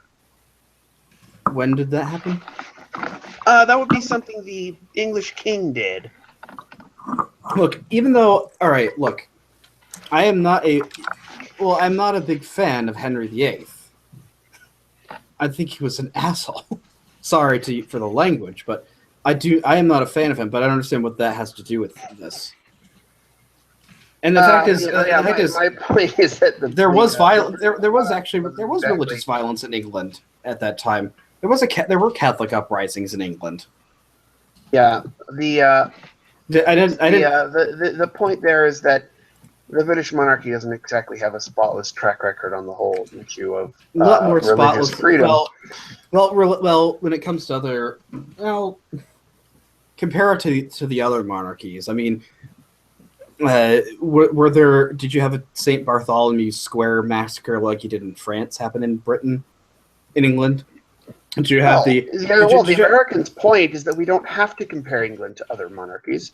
We get to compare England to not having a monarchy. Mm-hmm. Well, I don't think that's my point. I think to go back is, I would say, if we're going to argue on the basis of what I was saying I think that the basic rights, such as right to believe in God and freedom of life and worshiping God. So it's not really freedom to go to the church that you believe in. It's just freedom to believe in God generally. No. I think that if the British were like dragging people out of churches, sure. Like if the British were actively pursuing religious persecution against the Americans, yeah, I think that would be a justified reason. I mean, the Irish did it plenty. The British were, if we're going to talk about certain justified uprisings against the British, the Irish probably would have one of the better cases. Certainly a more effective case than the Americans did. Maybe. But, we're not talking about the Irish right now. But we aren't talking about the Irish, talking about the Americans. Can I ask you, Fritz, what would be you've established... So are we just arguing over where we place the bright line? That's all we're arguing over. We agree. Hold on, let me summarize this. You seem to have agreed that violation of rights, whether we agree with their fundamental abstraction is correct or not, you agree that the violation of rights is a legitimate reason for secession, and all you're arguing over is where the bright line is to sort of say, okay, now we can have a rebellion. No, I think it depends on which rights, because what people have to I think what people need to think about. So the answer is yes, distributist. That is what has happened. Yeah. Oh, but that's actually good. That actually really clarifies the position. Mm-hmm. But I think that something that has to be understood, or at least considered, is the fact because ultimately what I think that what distinguishes a justification for war as opposed to other forms of addressing grievances, whether it be peaceful protests and protests in general, is the fact that the American Revolution led to the deaths of tens of thousands of people. And so the question is what the British government was doing worse than the deaths of those tens of thousands of people? Was the cost of the war worth what was gained? And I do not think it was. This is obviously, you're stepping into sort of an area that's much deeper than the American Revolution. Very few wars, when initially prosecuted, can foresee how high or low they will be in human cost. I think it's fairly safe to assume that when the revolution started, they understood, they were prepared to fight for presumably years on end and sacrifice thousands of lives for this cause. Okay, but that is safe to say. But then the cause wasn't just things the British had already done either. It was all the things they thought the British would do if they didn't rise up against this. So you think that so based on possible predictions of what the British might do, that's worth tens of thousands of lives. I think we should compare the war for independence with other wars. Well, you're expecting them to make predictions about the future, at the beginning. And if we're going to make that kind of a prediction about what the casualties will be, we also have to make this kind of prediction as well. I'll second that. Well, you know that a war is going to cost a large number of lives, generally. right? Yes. Okay. Do you think they could have accurately predicted what the British government was going to do? And even then, what do they think the British government was going to keep doing if they had not fought? Fritz, this is just an argument for ever seceding ever, because you never know how much the government is going to put up a fight to stop the secession. Mm-hmm. You know, like, there's every possibility that in Gandhi's attempt to rebel, the British could have just cracked down hard. A lot of times these things have more to do with the state of mind of the government that you're trying to secede from than they... I mean, the Civil War could have been an incredibly unbloody war. Yeah, after the Battle of Bull Run, Lincoln could have had a vote of no confidence in Congress. He could have lost all political power. There could have been like a suppression bill passed by the Republicans, and then they would have come to the table with secession terms. The war would have been over after 2 battles, and you know, there's no way you can predict this stuff. Mm-hmm. So, well, all right. So, can then that be said as to like the colonists predicting what the British were going to do? Well, I only pointed that out, as a response to this idea that before the war happened, we should have counted what all of the possible war dead would have been, and then made our decision based on making that kind of a prediction that we're going to have thousands and thousands of casualties, and we need to make our decision on that basis. Well, if we're going to decide on that basis, then we also need to include in our calculations what we think the response from the British government will be based on our actions or inaction in then why wouldn't they? Then why didn't they? But if we aren't going to make that kind of a calculus before we fight the war, which I don't think people really can, then yeah, I don't think we have to make it either. I think it's sort of both or neither kind of. Yeah, this is the problem with the just distributed. war. Sorry, I am sort of regretting having this.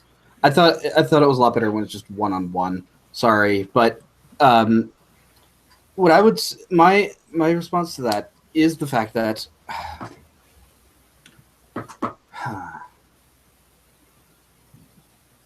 well, we can come back to that another time.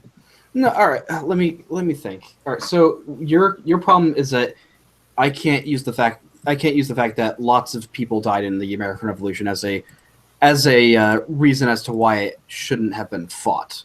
Not unless you're going to use that in every time there's a war, and and use it consistently every time there's a war. Well, I think that there's again when I talk about wars, again when I list my certain reasons as to why I think when a war can be justified, I think that is, again, the whole point of that is that is taking into account the fact that wars can be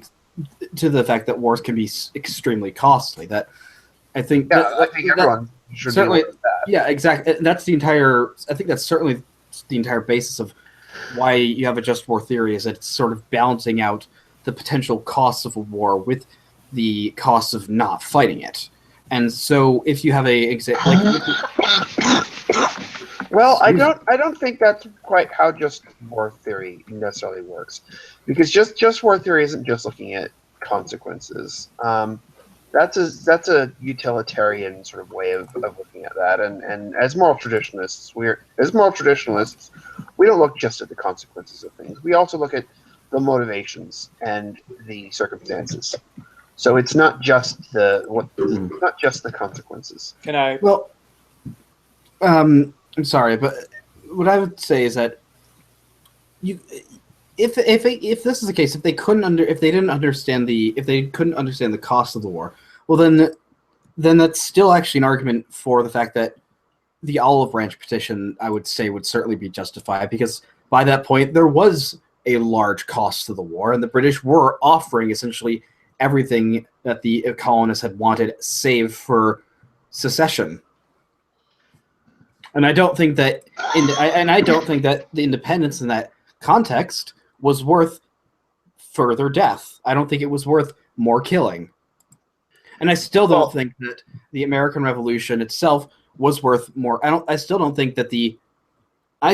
not think that what the British government was doing before the Revolution and up until the Declaration of Independence did constitute the need for war. Right. Well, because they were not. Right. We were discussing that, and we'll get back to that in a moment. But let's deal with that first point you made there just a second ago. Before that, though, about the olive branch position. The olive branch petition from the British government came at a time when there would be no advantage to the Americans of accepting it, because they already had everything that the British were offering. Well, less people would have died. Just said, why don't you just have everything you already have, but still call yourselves British? Yeah, and at that point, that would have been an admission that that would have been essentially letting the British government get away with the history books saying that they were right all along. Essentially, that's what that was, and that's really? the only. Really? That was really the only. I mean, how do I say that? That was. I mean, that's like. That's like. That is like Bill Clinton coming along after he's been impeached and saying, "Well, I didn't really mean that. I didn't have sex with that woman." I mean, I don't think that's really comparable. Things. The olive branch petition. You have to look at the context of that. This is something where the British said, "Okay, if you'll agree to this, if you'll agree to abandon your revolution, then we'll pack up our soldiers and put them on their little boats and send them back home." And the Americans said, "No, just pack up your soldiers, put them on their little boats, and send them back home." Mm-hmm. So we were prepared to. So for the Americans were all along prepared to not fight, and until the Declaration of Independence, the Americans were prepared to not fight and still remain British citizens. But once the Declaration of Independence happened, then there's no going back after that. Why? Why couldn't they have just said, "Okay, what?" I think standing for that sort of principle, for that sort of abstract principle, I don't think that's worth the lives of more. I don't think that's worth the lives of any more soldiers. For one thing, any promise that the British made at that point was written on toilet paper. I mean, there's not going to be any way to hold them to it. Well, actually, I think I would have seen that if I was a historian writing after the Revolution, I would have seen it as the Americans fought to preserve the rights as Englishmen. Once the British offered them those same rights, they accepted. It would have seemed perfectly rational and reasonable. And I've got it. That cold I had last week is obviously coming back. I'm sorry. Well, I mean that, and besides,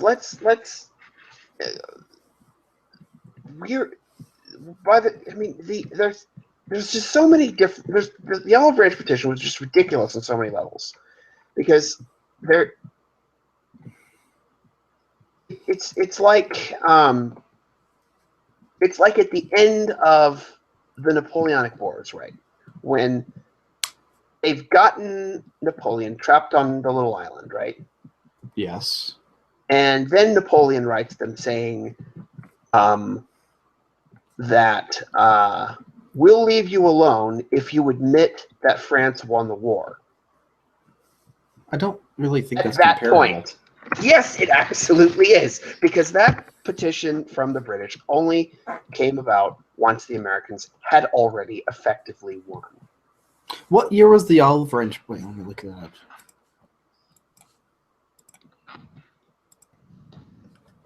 What year was it? Let's look it up. That was my understand. Well, the olive branch petition, there's more than one, right? There's the one that came from the Americans in 1775. The king refused it. Mhm.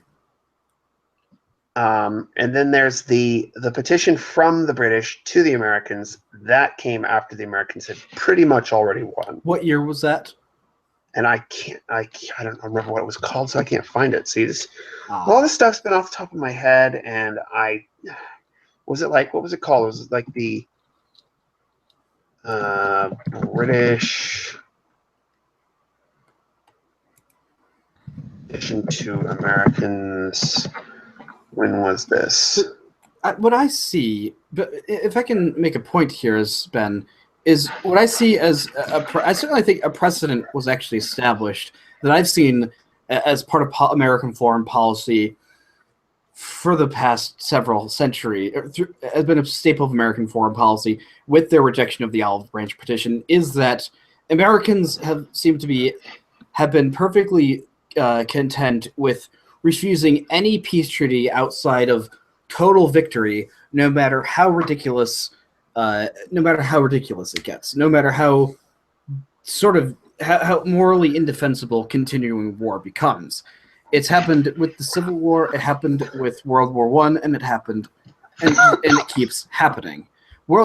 I understand you don't like this, but World War I is an absolutely excellent precedent here.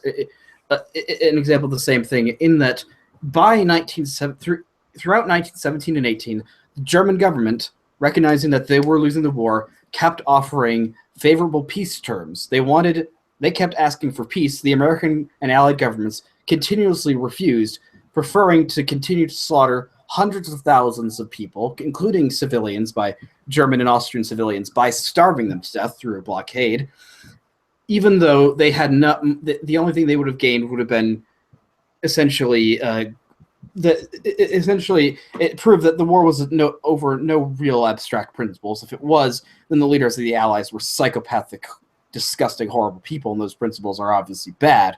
It was much more arguably, it was for better leverage in geopolitics.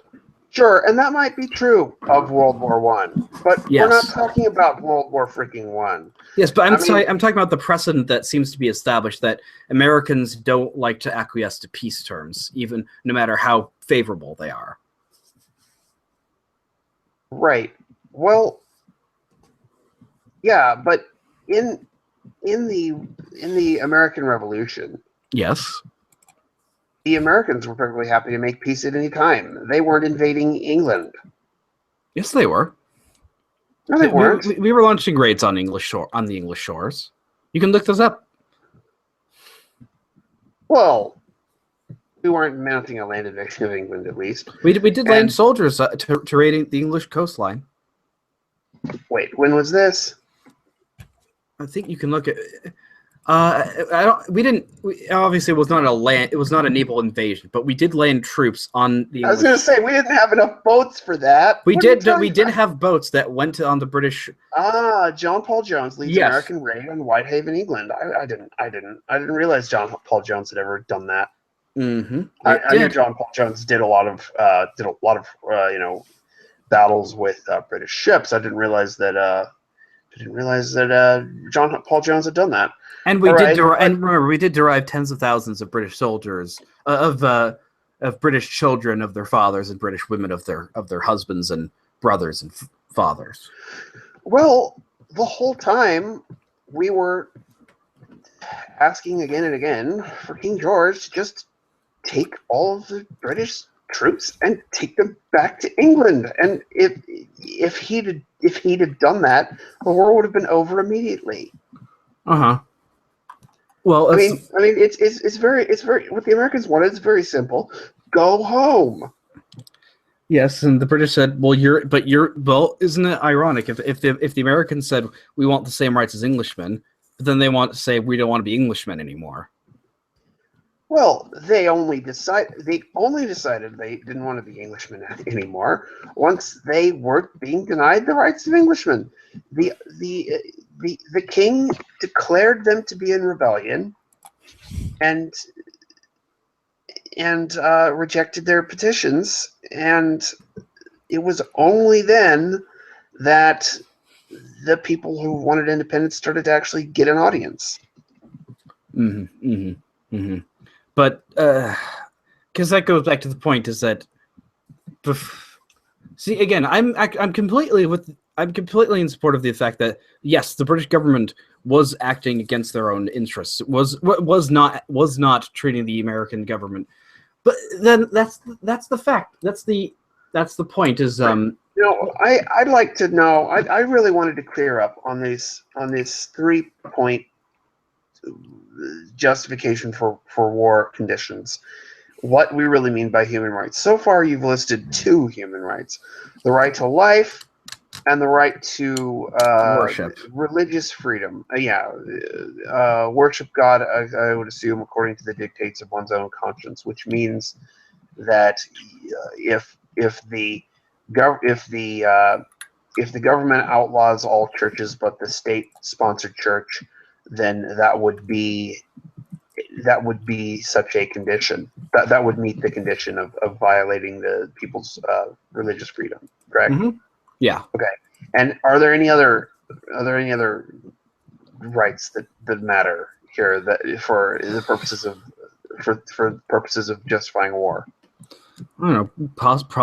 Possibly expression, but I don't think the British were the British largely clamping down on freedom of expression in America. Well, they started to try to, but the thing about the American Revolution is that it was only possible because the British weren't able to control the American press. The Patriots managed to control the American press. Well, no, there were loyalist papers, but the main reason that the press was so free in America, much freer than it was in England, was the Atlantic Ocean. Mm-hmm. You just couldn't run the American colonies by remote from across the ocean. You just couldn't do it. And apparently, you could run Canada, though. You could run the Caribbean islands. You could run India. You could run Africa. You could run Australia. Apparently, why can't you run America?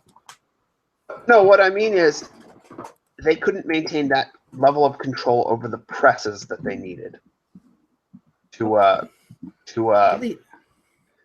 take away Americans' freedom of expression.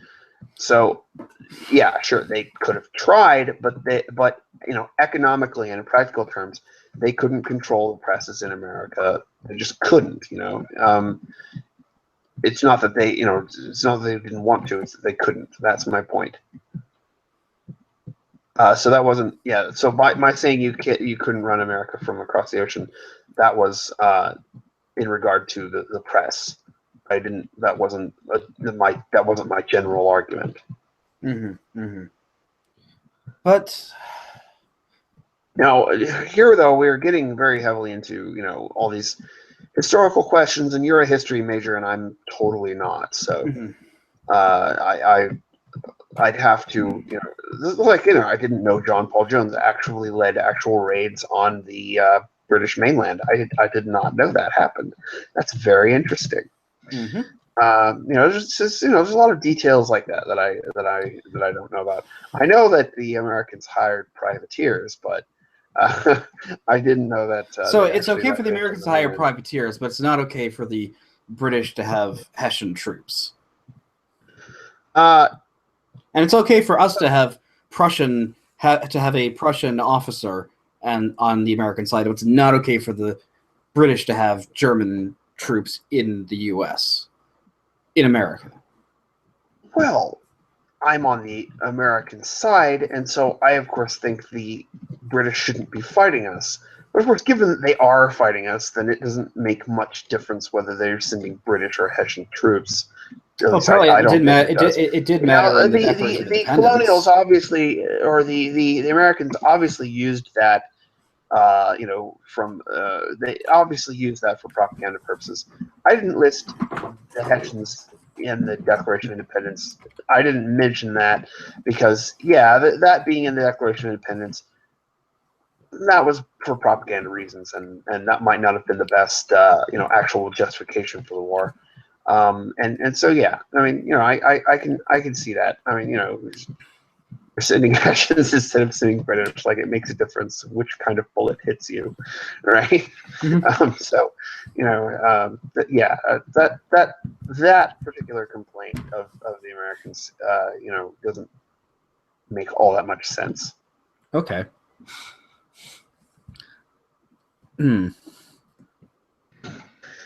Well, I think what I might suggest going forward here is that you get a clearer idea developed about which rights actually count for your second criteria and which don't.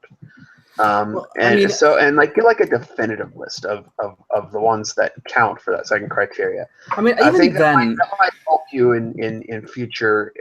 You know, I'm not like saying you did really bad or anything. I'm just saying that would help you stay consistent. You know. I mean, I think fundamentally that's probably the only sort of sticking point that you actually might have a case on, is that based on my own criteria, that you've made the argument that the British government, that with certain basic rights, the British government was rejecting that. But it's going on to my definition of rights. I mean, the thing that is sort of affecting me is that the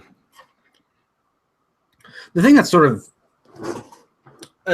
I'm sort of torn on is even the idea that should you resist even when your religious liberties taken away, because me distributed this mistake as Ninja had all just on Monday we saw that movie Silence about the persecuted Christians in Japan, and certainly the Japanese. What Silence is about.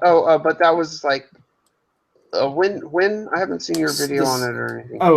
I have a review on my channel, but anyways, so basically the Japanese government is both killing Japanese Christians, so that's already depriving them of life, and they're not allowing freedom of worship. This is the Japanese Empire before World War II that was doing this, right? This is this is the shogunate. There wasn't a continuous Japanese empire before World War II. Before the shoguns when? The shogunate is before the early 1600s, after the battle, before this decisive battle called Sekigahara. Oh, this is like way back then. Yeah. Oh, okay. The Japanese government was a feudal monarchy. The emperor had very little power, and the country was largely divided among feudal lords called daimyo. And essentially, so we don't have to go into a whole bunch of detail. What was your point? The point is that the Japanese Christians, there was violent uprisings that was put down, and all the Christians were massacred. So it didn't work, and it didn't end up ended up making things even worse, because it got the Japanese government to clamp down on the Christians even more. And so this time around, the Japanese Christians perfectly willingly went to their deaths instead, rather than they either went to their deaths or were forced to publicly apostatize, but they did not. They did not resort to violence.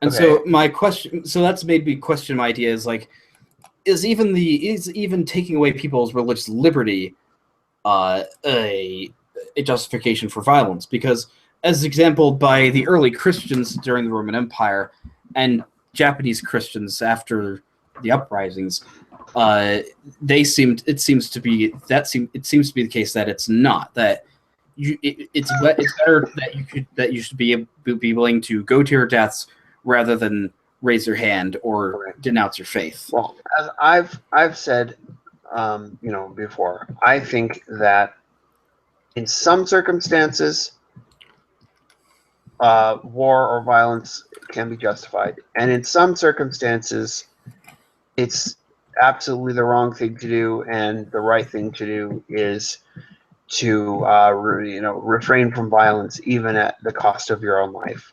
And which of these is right will depend on a lot of things, from the circumstances and the context. Sure.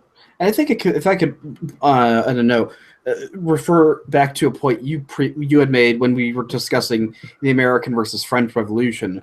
I actually happen to believe that the end results of the American and French Revolution are essentially the same. It just happens that the results it's taken the United States much longer than the French Revolution, because today we are certainly we are worshiping cults of reason and cults of diversity and equality. So we have essentially destroyed God anyway. And I think well, I really don't think that has anything to do with the American Revolution, though. Perhaps a fair point. But you know what I find interesting is that tons and tons of, during the whole new atheist movement of the 80s, of the 90s and 2000s, they kept referring to them, even the sort of classical liberal Sargonites today, they'll refer to themselves as classical liberals and directly point to the American founding fathers as examples of secular humanists. So to them, they think that's what the founding fathers wanted in this country. And to an extent, yes, but you're a historian. You know better. Actually, in the fact, since there's a large number.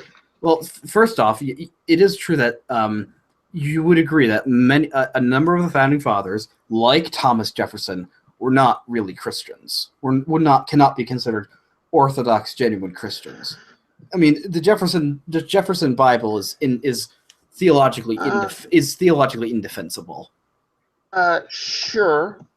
And the thing is, but then that's.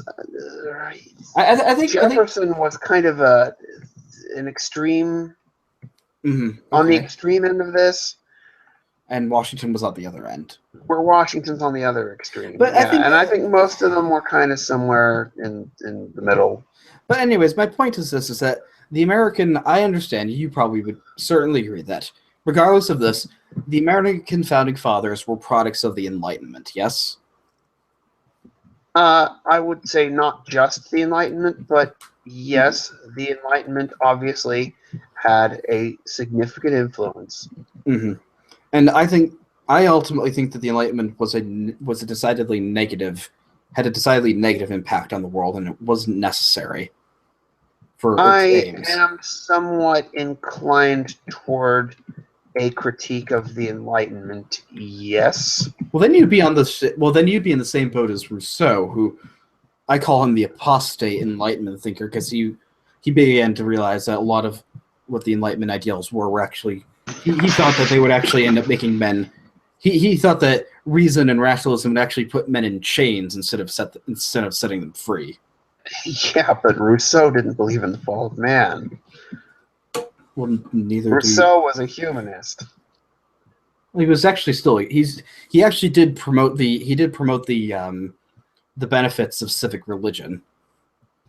Okay, but he was a humanist, and that kind of puts him more in the atheist camp. He was also somewhat of a nut, so that too. What I'm saying is that why are you wanting to go with Rousseau? Because he did directly criticize elements of the Enlightenment. But anyways, the fact is that if we're going to get to the fact is a wider critique of the American system as to why I don't think it actually works is because it was written several decades too early. Because the fact that I think you made an excellent point when you said what was more influential, Vladimir Lenin or John Lennon? Well, Let me ask you, what was more influential, the American Revolution or the Industrial Revolution? I don't know. It's almost certainly in terms of people's lives. It was almost certainly. All right, look around. Look at the interface we're using. It was the Industrial Revolution.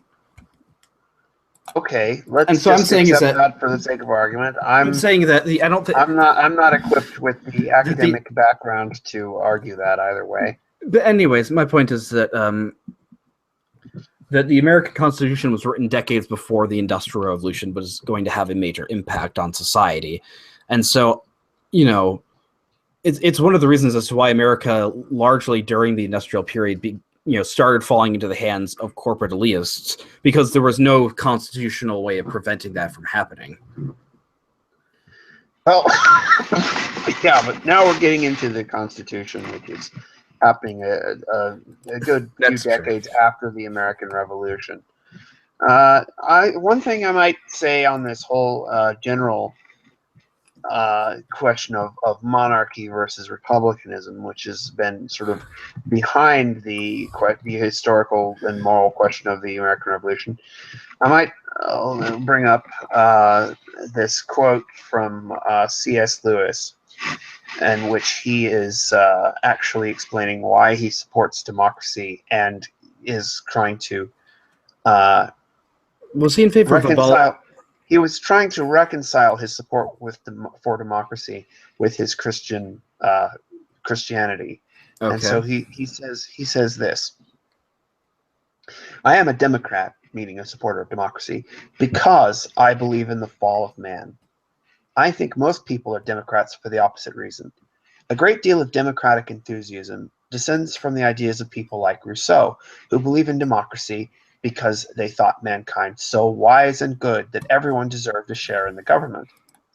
The danger of defending democracy on those grounds is that they're not true.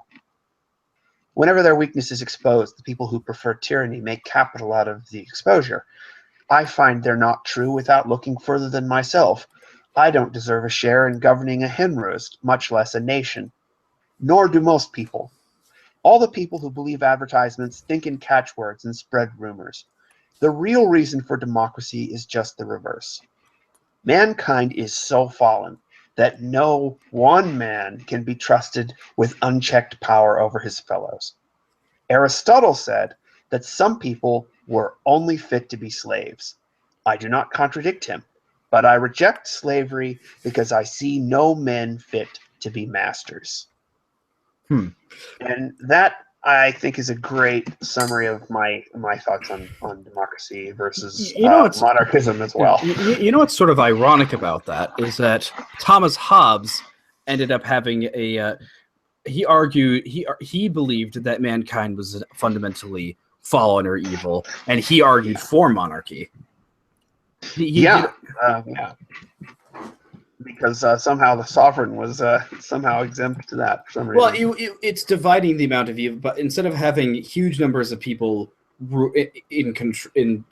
in power, you just have one. Instead of having tons and tons of evil people in power, you just have one evil person in power. Stick to the devil, that's interesting because of how it's the opposite of what Plato said. Plato was a faggot. I'm sorry. Plato he would have said that power corrupts and absolute power corrupts absolutely, and so if you spread power to the great mass of the people, then you spread corruption to the great mass of the people. Well, that to me sounds like an argument for monarchy, because yes, I think Plato would have definitely been in favor of monarchy. Yeah, and of course, I don't know how much extensively you've studied this, but Confucius almost certainly would have argued for monarchy. Definitely. He believed in natural hierarchy. Yeah, and he believed in the general idea of that. Because my caveat on all this is that I happen to be very much in support and a proponent of the idea of noblesse oblige. That it was a concept that those who are privileged with nobility, and by extension certainly monarchs, have a certain set of responsibilities and duties as leaders, and part of it is obviously to set a good example for their people and to act in the welfare of their subjects. And that's certainly very much in line with Confucianism, with its sort of 5 relationships. The last one being connected with all the more personal ones is that between the ruler and the subject. That it is not that people's general understanding that monarchy is going to be this fat, greedy, cruel king that does whatever he wants, and the people just sort of suffer around him. That's actually effectively a straw man, because throughout history, that sort of ruler has almost never actually existed. Well, I might say that I might say that my opinion on monarchy is that when you have a righteous king, a king who is genuinely trying to do their very best for their people, then it works just fine. Mhm. The trouble is that sort of thing doesn't reliably run in families. Actually, this is. I don't believe that can it I say does something? reliably Can run I in say- families. can I You say something? argue it does. That's fine. I'm just saying Actually, can I say something? that's a point we disagree on. Generally, the way I think of monarchy, the reason why it's sort of very difficult and why it's very easy to critique rationally is that being a historian, understanding history, having sort of broad understanding is that monarchy sort of works the opposite of communism, where generally people will say something along the lines of communism is a system that works perfectly fine and dandy in theory, but it doesn't work in practice. Whereas monarchy is something that you can very much pick apart and critique in theory, but if in practice, looking over the millennia that it's been in place, it actually ends up working pretty good. If I was a Catholic, I'm sure I would agree. Well, no, you don't even have to be. You can look at beyond. I mean, people still. See, the point is because from my perspective, I think Catholics tend to whitewash the past entirely too much. Well, I'm not even talking about the Catholic. I'm not even just talking. Well, and that's the thing. Is in the middle. There's so many different types of monarchy. In feudalism, you couldn't have a cruel, tyrannical king usually because he would have been checked by his vassals, who wouldn't have let him, and they would have been checked by their vassals, and they would have been checked by the people. All right, and that. All right, we need to wrap this up. All right. All right. So I was hoping that what you were having to say just now was a sort of closing statement, or have you got a closing statement? Have I got a closing statement, boy? Yes. Well, Yank. Now, on a serious note, so in general, I still maintain that I do not think that the British government, that the grievances that the Americans had against the British government were sufficient cause to war. I do not think that that really any significant amount of bloodshed was worth a damn bit of those sort of these abstract understandings of rights. I don't think anything the British were doing can be truly counted as tyrannical in the fashion that justifies war. And on top of that, I happen to think that the American system of government has the America as it exists now completely goes against everything the founding fathers even tried to assert they wanted the country to be, so that the American project can essentially be considered a failure in the end, and that a monarchical systems of government tend to be actually far less tyrannical, have a sort of immunity to tyranny, as dictators obviously can't actually arise in a monarchy. Italy maybe is an exception, but the king had no power in that circumstance. And the fact that monarchy can be looked at as a perfectly legitimate system of government. And I wish that we had understood that instead of, going to war and murdering as many people as we possibly could to prevent people from having a monarchy. In World War I. Yes. Just so we're clear, that's not your description of the American Revolution. No. Okay. All right. So it is a description of the French Revolution. But that's yes, go ahead. that's your closing statement, and I think my closing statement would that quote from C.S. Lewis I think would just be a good one on that. Okay. And I think I've made my points already, and I think so. We both got to make our points, and maybe we'll revisit this again sometime if either one of us comes up with newer arguments. I actually really enjoyed this debate. I think not that I have anything against the other people in the debate. I just think it was actually a bit of a better idea that it was just one-on-one. Yeah, well, that's because most everybody agreed with me more than you. I'm sorry. Yeah, it's not exactly fair.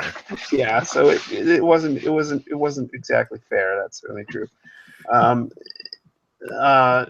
don't want to restrict my live streams to have this kind of a format of one-on-one debate all the time, but I think every now and then it might be a good idea. And I think one I enjoy important it. lesson learned is try and make sure and keep notes and just have your notes open from the very beginning and just assume that there's going to be notes if it's going to be a debate.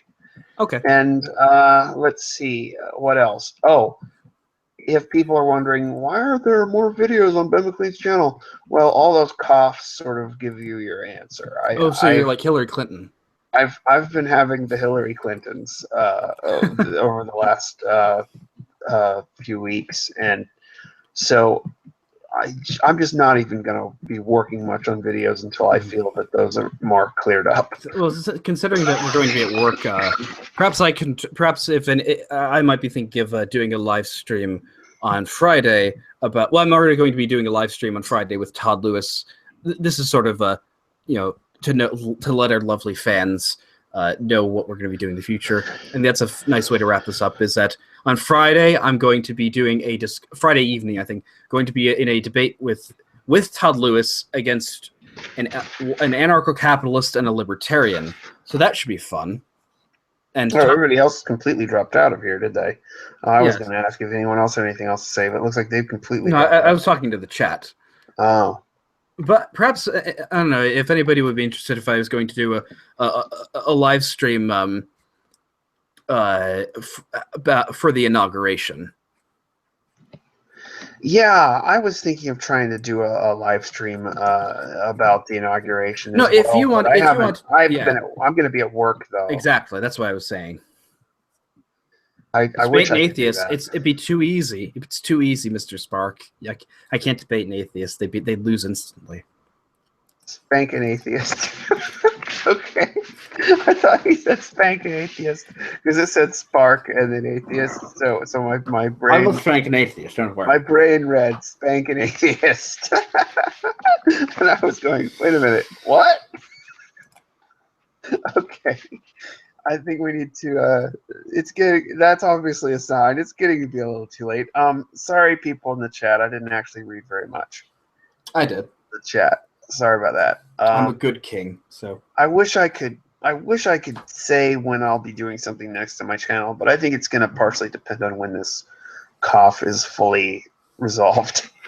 So I think I better wait on that for now. But hopefully, I should be posting the conclusion to the series on fallacies. Well, I've got 2 more videos to do on that. I've got to do the